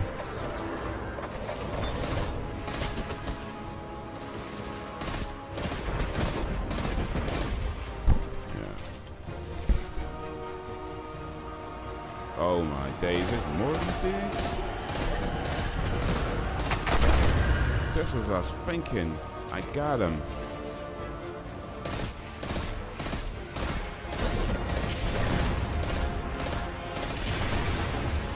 Take cover. Oh shit. Out of ammo, yo.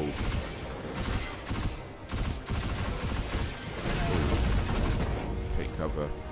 Take cover.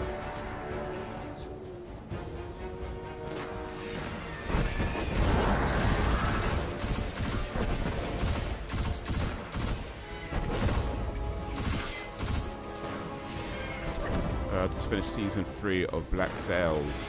Black Sails, is that on Amazon?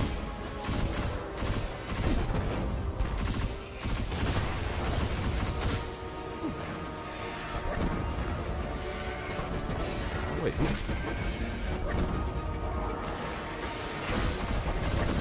Yeah, man, somebody's getting some licks in.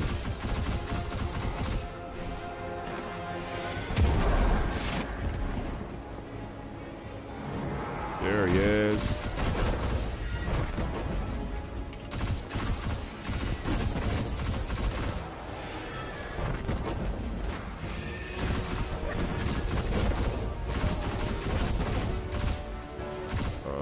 I might need a more powerful weapon. Damn.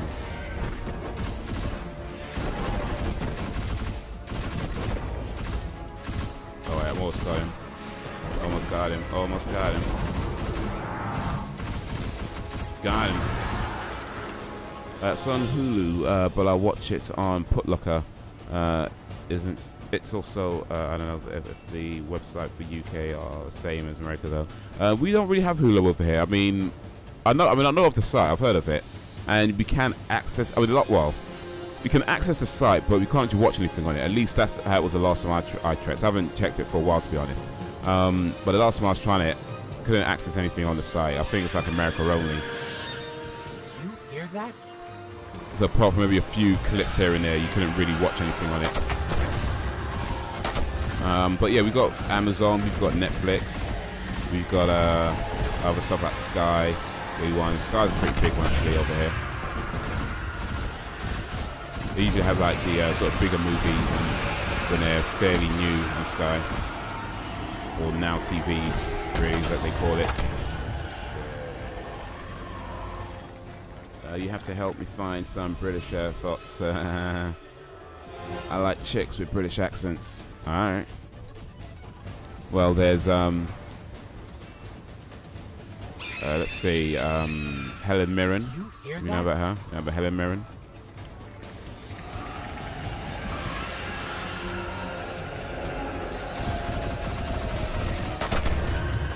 These guys look, they're sick. They're just holding their stomachs like, oh, I'm not feeling too good.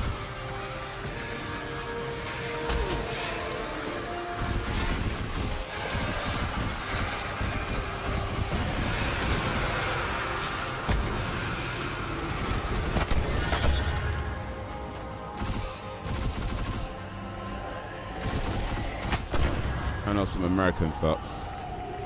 America.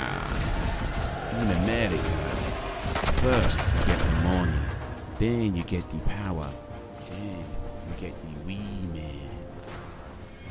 Big fella over here. Oh, that was wasted.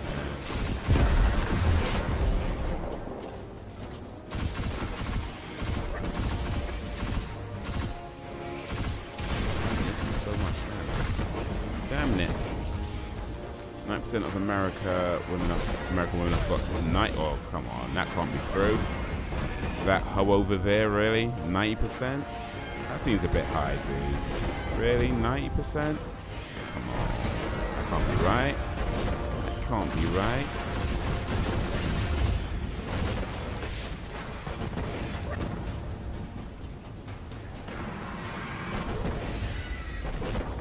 I mean, because it can be right, really. It's very impossible. But, you know, 90% really. These hoes ain't loyal. It's accurate. Don't trust any woman in America.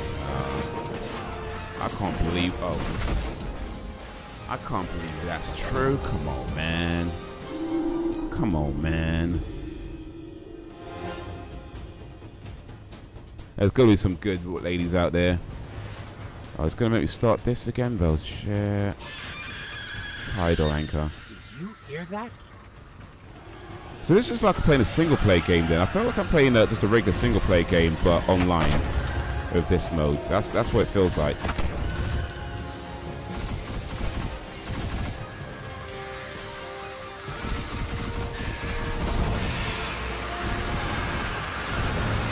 I mean, this is supposed to be an online game with all, like, meeting people and whatever. Or it's just this different modes for single peeps.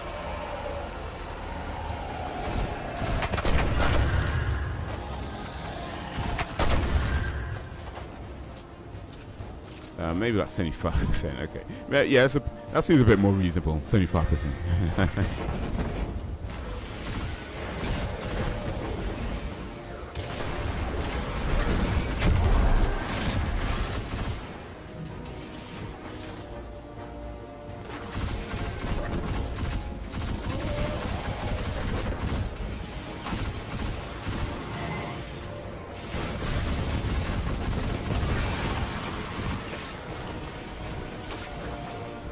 Better take cover, man. Maybe 67% of those. Alright, fair enough, fair enough. Yeah, I think, I mean, it's always going to be relative, isn't it? Or subjective in terms of who you meet. You know, when you meet people, or, you know, maybe men or whatever, you know, it may be just that.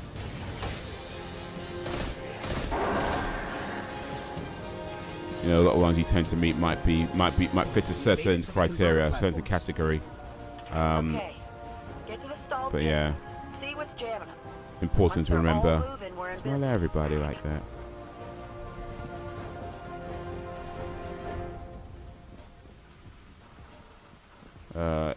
It's our society, though. It's what's up. How we operate nowadays.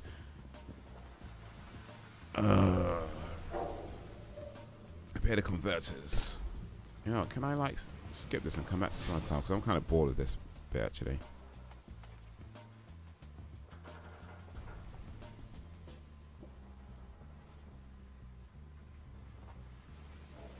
Can I access while in an activity? Alright.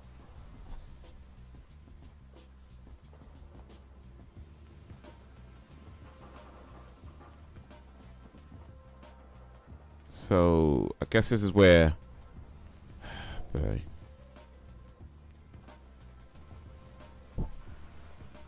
Yeah.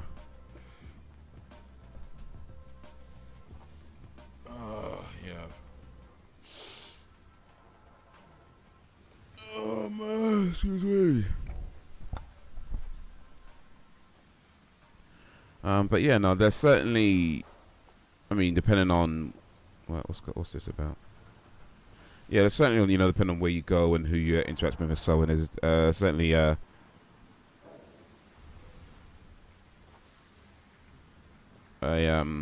what I'm looking for.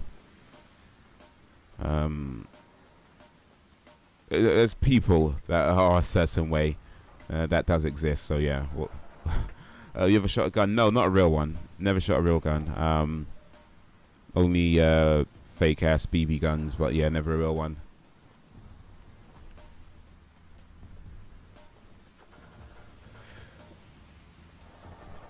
All right. I think I'm done with this game for the minute, actually. So, turn this shit off.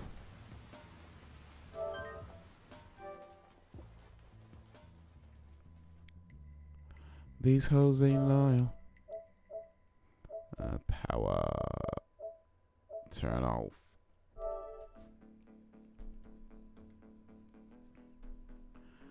I ain't never, ever shot a real gun. How come guns are illegal to use in self-defense in the UK?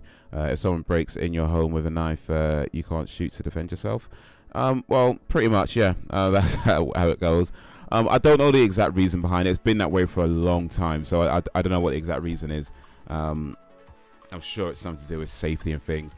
I mean, you can get guns in the UK legally, but just under certain circumstances. Like, I believe that you need to have like various permits, and you know, depending on where you live or stuff like that. So it's not like you can't get a gun. It's just you can't. They're not as easily obtainable in a legal sense. Not as easily obtainable as they are in, say, the United States or other parts of the world. Illegally, though, yeah, they can be pretty easy to get. They're not that difficult. Well, from my understanding, flipping hell, man. From my understanding, not that difficult to get. I've never done it, but just from what people have said, it seems to be pretty easy. And I think if I did want to get a gun, I mean, I do certainly at least know a few people who I can call up and be like, hey, wagwan. But yes, it's not something that I've ever looked to do. I'm not interested in getting a legal weapon. But yeah, if somebody breaks into your house and they had a gun or they had a knife, I mean, you can defend yourself, certainly, of course. You know, it's your house, you can defend yourself. If you killed the other person, though, we don't have the same sort of self-defense laws as you guys have in the United States. Like, I know somebody broke into your house there and you killed them. That counts as self-defense, and it's all legal there. It's a bit different here. It would just depend on certain circumstances. Like, there was an incident where a farmer, these two guys broke into a farmer's house, and he had a gun, like legally had a gun.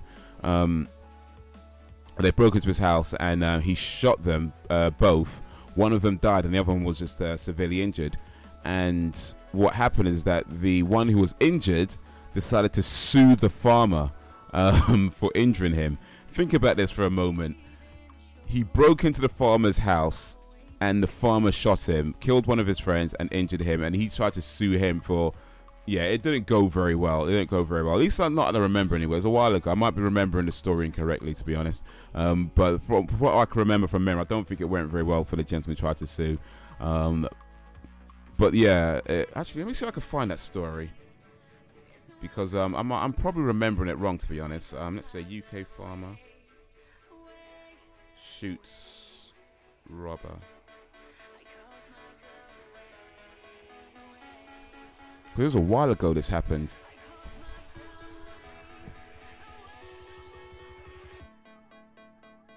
Yeah, it happened back in 1999.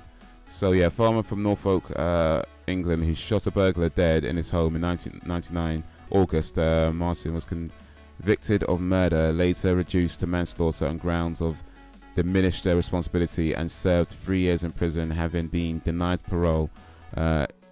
He has since lived at a secret local address. Okay, so yeah, he went to prison for manslaughter. after shooting and killing. So yeah, we don't have the same laws as you guys doing you guys in the US.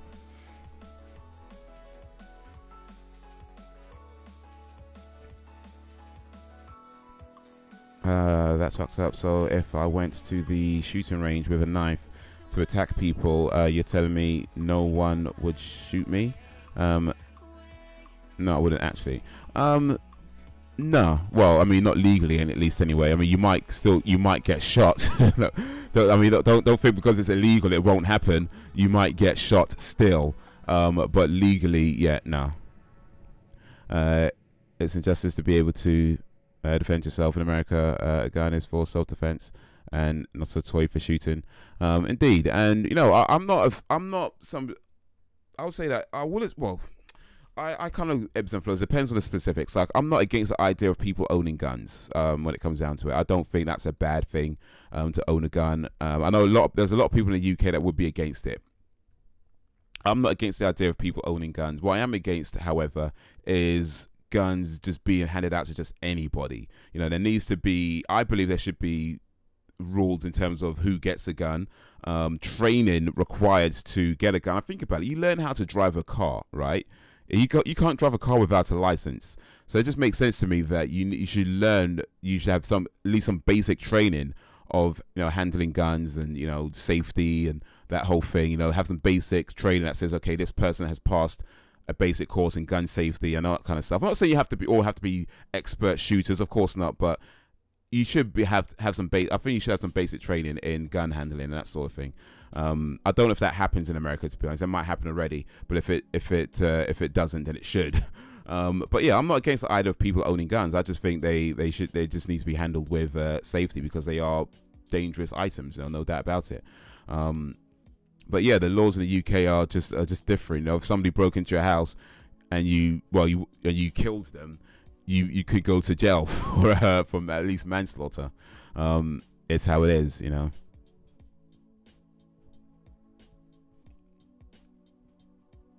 But it also I'll say could go to jail. It really just depends on the specifics. Like, if you can kill somebody accidentally, and they could go down as, you know, just unintentionally. I mean, like somebody approaches you, whether broke into your house or not. If you kill someone just completely unintentionally, and it could be seen that way, then yeah, you might not necessarily go to prison, but you might have some kind of community service or something, as long as it could be seen proved beyond reasonable doubt that it was completely unintentional, wasn't planned, accidental, you know, all that kind of stuff.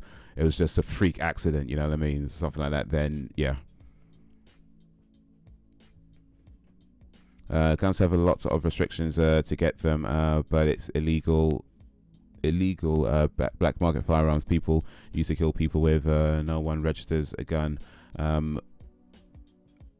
in their name with the intent of murder. No, absolutely. I know that when you look at gun crime, and that's one of the things when people talk about gun laws and better gun laws, that yeah, it's good to have gun laws and stricter gun laws. They're all for that, but ultimately that doesn't reduce a crime, because of people, or majority rather, of people who are committing crimes with guns are doing it illegally. You know, if you plan on killing somebody, yeah, you're probably not going to have a gun that's registered to your name. You know, most likely not. So, I mean, it happens. Sure, people have been killed illegally with legal weapons. It does happen. I'm not saying it doesn't, but the likely scenario is that if you plan on killing somebody, specifically if you plan on getting away with it for as long as possible, you're probably not going to do it with a legally obtained firearm. Probably not. So yeah, you can have stricter gun laws, and that might help reduce maybe certain scenarios, right? But the vast majority of crimes that are happening with guns are done with illegal weapons. So yeah, what happens there? You know, it doesn't change anything. But I think one of the things about when these things happen, it's like, oh yeah, gun laws, but it sounds like the right thing to say. You know, oh yeah, more stricter gun laws, stricter gun laws. It sounds like the right thing to say. But ultimately, you have to we really think about it. What does it actually change empirically? What does it change? It might reduce a certain circumstance, and don't get me wrong, you know, all circumstances where, you know, something can go wrong, if you can reduce those, it's worth doing. So I'm not saying don't do it. I'm just saying in the grand scheme of things, if you're looking at addressing the real issue, what does that actually do towards it? And in all likeliness, not much, if anything.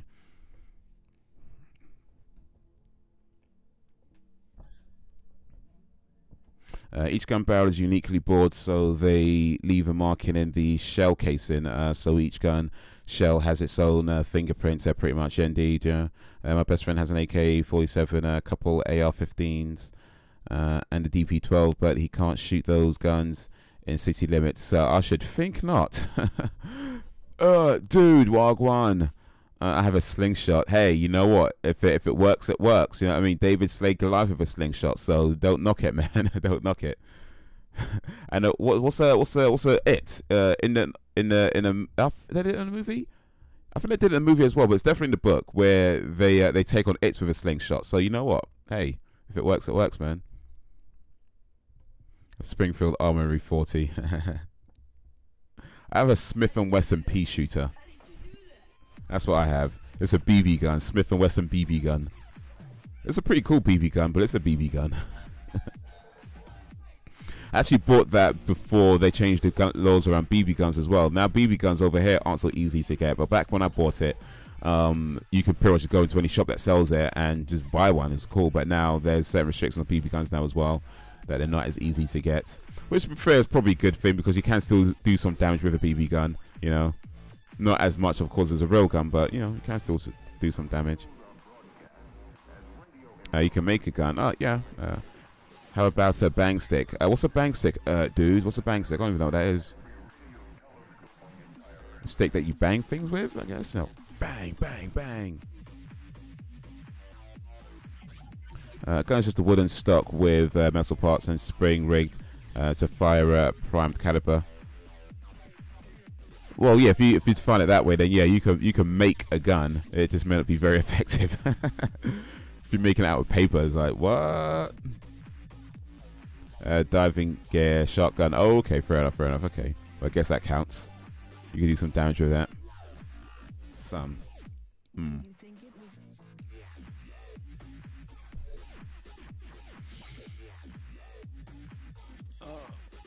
Yeah.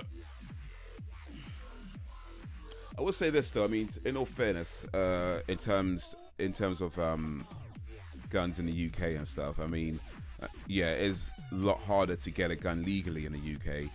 But as I said, the guns are supposedly fairly easily obtainable on the illegal side. But there generally is less gun crime. Don't get me wrong, there is still crime. And as we were saying the other day, there's apparently a lot of knife crime as well and other sorts of crimes.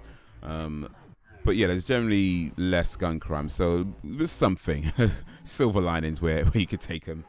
But it is what it is. I'm not, I mean, to be honest, it's not something that I'm bothered about in terms of, I mean, it'd be cool if I can get a gun. You know what I mean? I'm not going to lie, I would like to have one. But it's not something that I care that much about to be like, oh, we must have like these laws. You know, I'm not that bothered about it when it comes down to it. But if they ever did change the law where you can get a gun, yeah, I most likely would get one. You know, I'd be like, yeah, let me see what I can get, yo.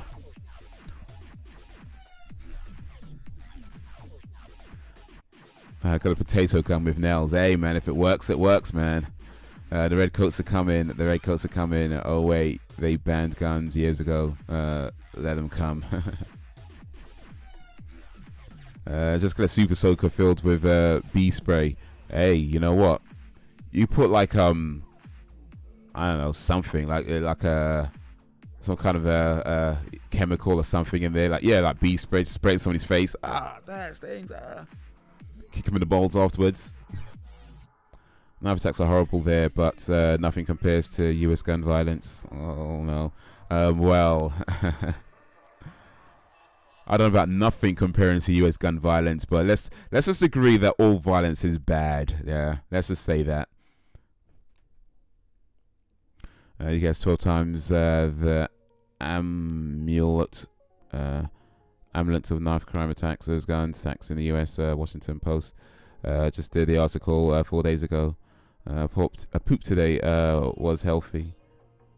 We all need to remember to poop. Well, indeed, we do. We do. It's important. You get sick otherwise. Pooping is good. You know that feeling you get when you've been holding your shit for a long time, right? And you've been holding it for proper ages, and like you finally get to a toilet, but then somebody's in there, so you have to wait longer, and you finally get inside, and you're just like, bruh. that's a good feeling, man. But that's a good feeling. You finally let it out. It's like, oh, yeah. That's what we've been waiting for, man. Explosive potato gun.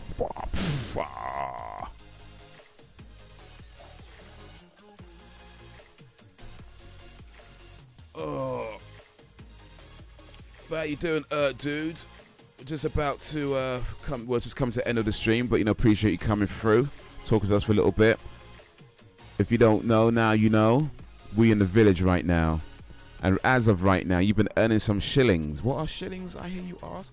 Shillings are the currency that you earn whilst chatting and watching and chatting in the live stream on YouTube, and then you can use those shillings to buy stuff in the store. I've got a store up, link to that in the description. But you can buy stuff with the shillings you earn. You can check your shillings balance as well, how much money you got, how much shillings you got, which you use to spend on stuff in the store.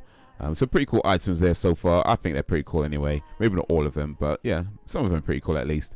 But yeah, you can earn shillings, buy stuff. I keep biting my tongue, man. What's going on? What's going on? Keep biting my tongue. Over the last couple of days, I keep biting my tongue.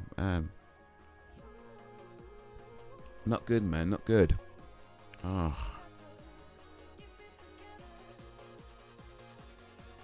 Can we have a live shelf view tour?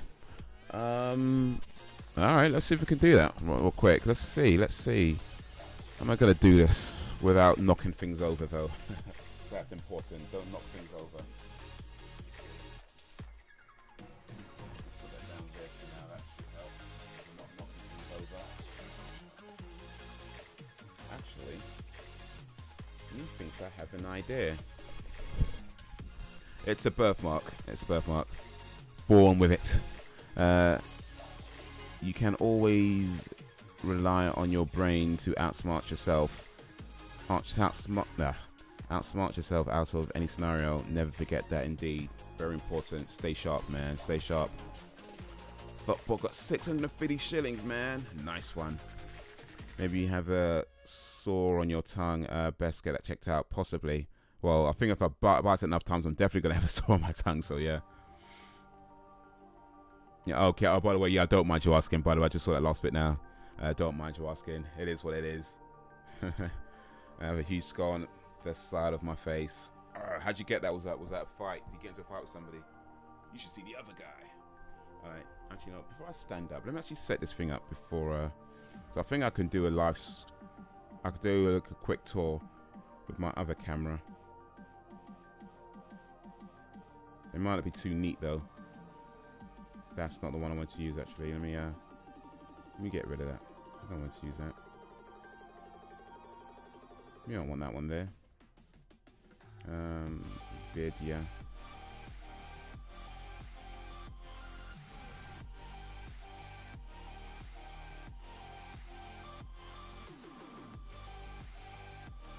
It might be a bit dark, but we'll see what we can do here. Let's see what we can do here.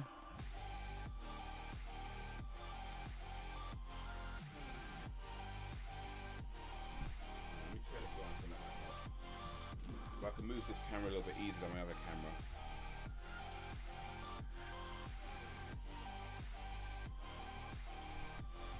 Alright. So yeah. We've got two cameras right now. Let me enlarge this one a little bit though. Okay, now you can just see my spots on my face. That's not good. All my pimples coming up. That's no good, man. Alright. Where we got? Shelf tour time. Yeah, about to get it. Now my dad was moving stuff for my grandma, and I was in the back of the van. Car cut us off, and I went face first through 3 glass frame pictures. Yikes, man, damn. Back when I was just a young blood. That's sounds painful, dude. Sorry, man. Alright, let's see what we got here. So, Gizmo, do you know Gizmo from... Actually, no, let me move the microphone up so you could probably hear me a bit better. Gizmo, that's from Gremlins. It's before they turned to Gremlins. I got some boxes. That's a Switch box. I got a Nintendo Switch. Here's my Nintendo Switch, by the way. If you can see, it's a bit dark, but it's there. It's down here. That's the Nintendo Switch there. Yeah, there you go. Better view of it. That's Nintendo Switch. So I've got that. PlayStation box there. There's my PlayStation. You can see it getting a bit dark, but that's it there. Hand cream. Feels good to have hand cream. And asset plans are good too. What else we got? Just some other, mostly boxes really. There's a box behind there for my motherboard, box for my graphics card, box for my power supply unit. I'm gonna go put water on Gizmo. Oh, I don't think so, man. I don't think so. I've seen what happens, dude. I ain't doing that. Gizmo is what Furby always wanted to be. Alright, let's see what else we got. We got well, Killzone over here. There's some games. These aren't all my games or all my DVDs, but I did put a few up just for the sake of having something nice on my shelf. Got Death Note cards. What else we got? Oh, this is pretty cool. This is pretty cool. For some of the old school guys out there, He-Man and Thundercats graphic novel. It came out just a few months ago, but that's really cool. I read it. I really enjoyed that. I got this over here. You all know what this is? Well, this is my my debut album. Not even a joke. See that name, BH the Uncivilized? That's my spoken word name. End of level boss. But yeah, this is the album that I put out. The CD inside as well, so you might recognize that as something that I use. But yeah, this is my debut album, End of Level Boss. I do actually have an album out, which not many people know about, apparently, because it hasn't sold very well. But it is what it is. It is what it is.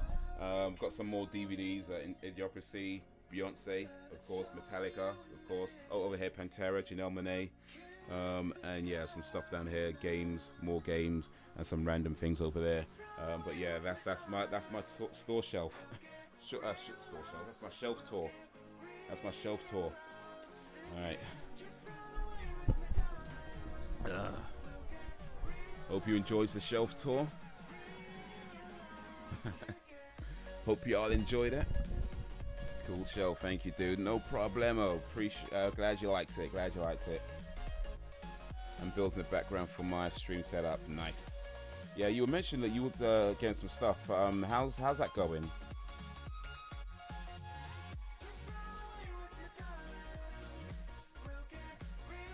How's that going? Have you got anything so far?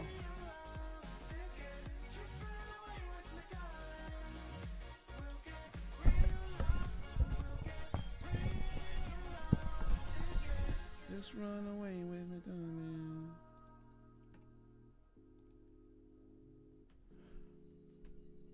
Just been looking for cool neon lights. I have a neon light fetish. Okay, interesting. Interesting choice of words. Fetish. Okay.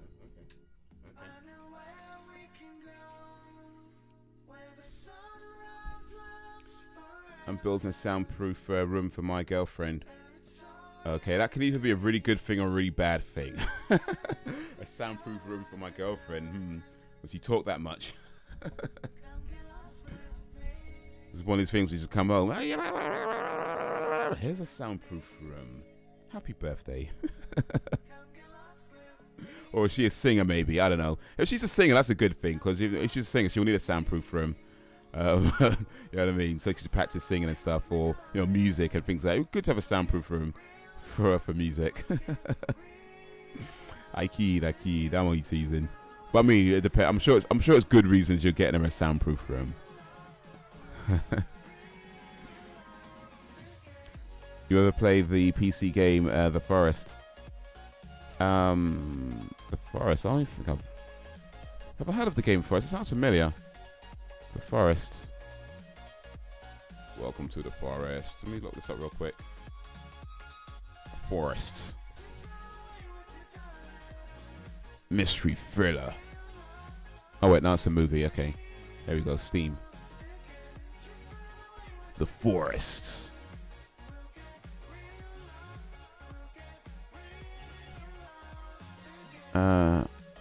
Okay, message retracted. I saw something about happy birthday, but okay. Haze, you should pull up this funny video called How the Internet Responded to Infinite Warfare. It's a Clint Beastwood video. Look, okay. Do you play Uno and friends? I've played Uno maybe once in my entire life. That was a long time ago as well. So no, I can't say I play it. I'm guessing you do though.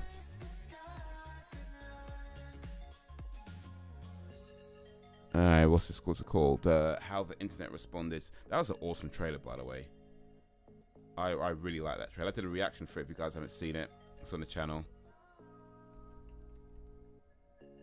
How the Internet Respond.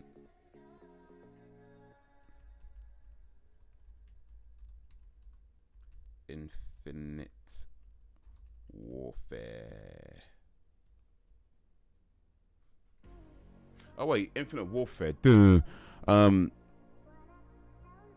Infinite Warfare. No, I was thinking of Infinity War. Shoot, Infinity War was an awesome trailer. That I did a reaction to that.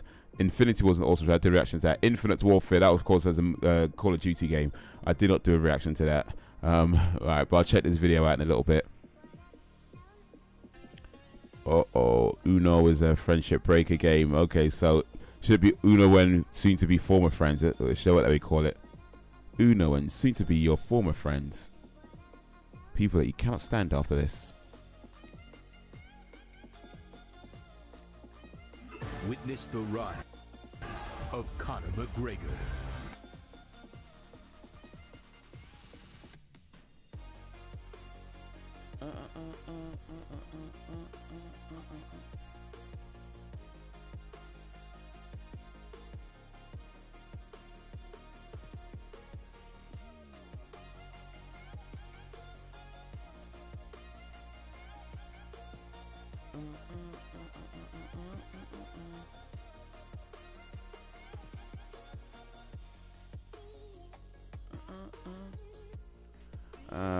I'll send you a link on Twitter. Also, I got it ready, but you can send a link anyway, but I got it. I got it. How the internet reacted to the Infinite Warfare trailer, Clint Beastwood. I got it on screen, but I won't watch it now, though. I won't watch it now. I'll watch that a little bit. I'll watch it in a little bit.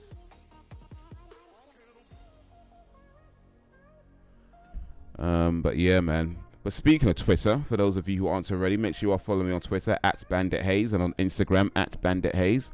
Facebook as well, Bandit Haze there too. Is it the Pirates of the Caribbean clip? I don't know. I haven't actually watched it yet. I got the video on my screen. I haven't actually watched it. It's just there.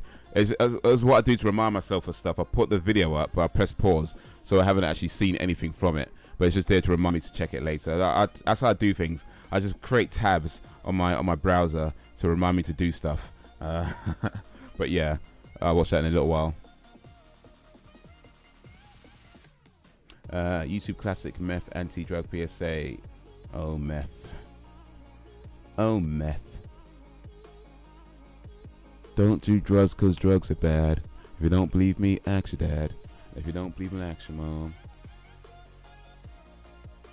You say I them all the time. Alright. Wagwan. So yeah, today actually I'm gonna start recording the Nintendo video that I keep talking about. So you might not know this, dude, but I've been talking about doing a Nintendo video for a while, and I've been buying various things in order to shoot this video. So I finally have everything that I need. I'm gonna start recording that today. I don't know if I'll finish recording today because it's quite a bit to record. It won't be a long video, I don't think, but it's still quite a bit to record. You know, moving stuff around and blah blah blah blah blah blah blah. So I probably won't finish recording today, but we'll see. But I want to try and get at least some of it done today, and hopefully that's a video that can be ready in a few weeks or so. Possibly the last video I put up on the channel for this 2017 year. Or on the Bandit Haze channel, that is, I should say, because I have different channels. Check out my Bandit Haze channel for those who don't know already. Bandit Haze, it's my comedy channel. The link's in the description. Comedy channel links in the description, so check that out. That's where you can see me trying to be funny each and every week. That's what I try to do there. This is the gaming / vlog channel, so I pull up gaming videos, live streams we do here. we got a live stream scheduled. Check that in the description as well. But yeah, I put up a review of Assassin's Creed Origins just recently, so check that out. What else? Some other stuff that I've done, words, do some poetry from that time to time as well, so look out for those to come. Might do one this weekend actually. We'll see.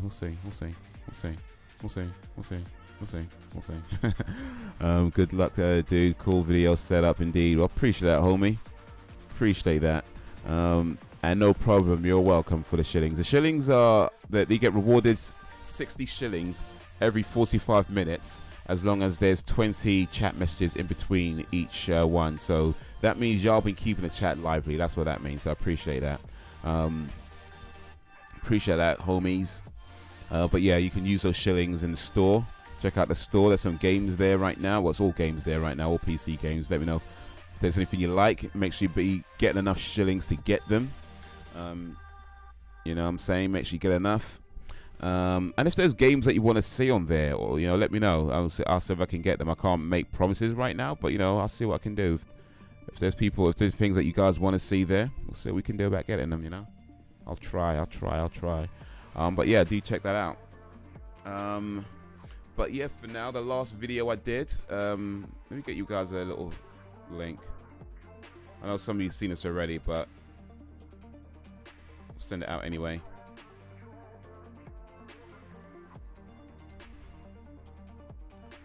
Put up the link to the last comedy video that I just did, which is Haze Explains Loot Boxes. So you know you've been hearing about loot boxes a lot lately. I decided to do a little bit of my own take on that.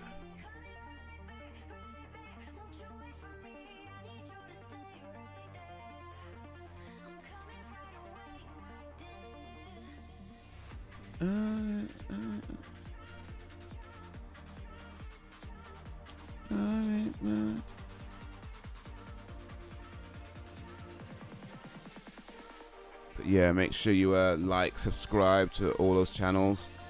There we go. Haze Explains Loot Boxes.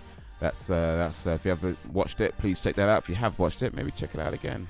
But yeah, so like, subscribe, put notifications on, all that good stuff. I should be live streaming again on Saturday, or possibly. Here's the thing: I might have to skip Saturday and Sunday. Might, because I'm not sure what's happening. I might have an acting gig then. I don't know yet because it's not been confirmed. So if I do, I'll put like something out on Twitter and that. So make sure you follow me on Twitter so you know what's going on. But I might have to skip Saturday and Sunday. We'll see. And I'm not sure about next week as well. Might have to skip a few days next week depending on what happens with the acting gig. But yeah, follow me on Twitter so I can keep you guys updated. But if not, then yeah, should be back Saturday, Sunday evening at 9 PM GMT. And yeah, during the week as well, Monday to Thursday from 7 AM GMT. So yeah, look out for those to come. But yeah, that's gonna be all for now. I've been streaming for nearly 4 hours, so time to get on with the rest of the day, y'all. Guys, you have been awesome as always. Thank you for keeping me company. Thanks for coming in, whether you can stay for a little bit or a lot of bits. You know, appreciate it. Appreciate you and all that you do. Thank you, guys. The village is strong because you make it strong, and yeah, we'll only get stronger. So until next time, until whenever, if ever, peace out, y'all.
Yo, walk one.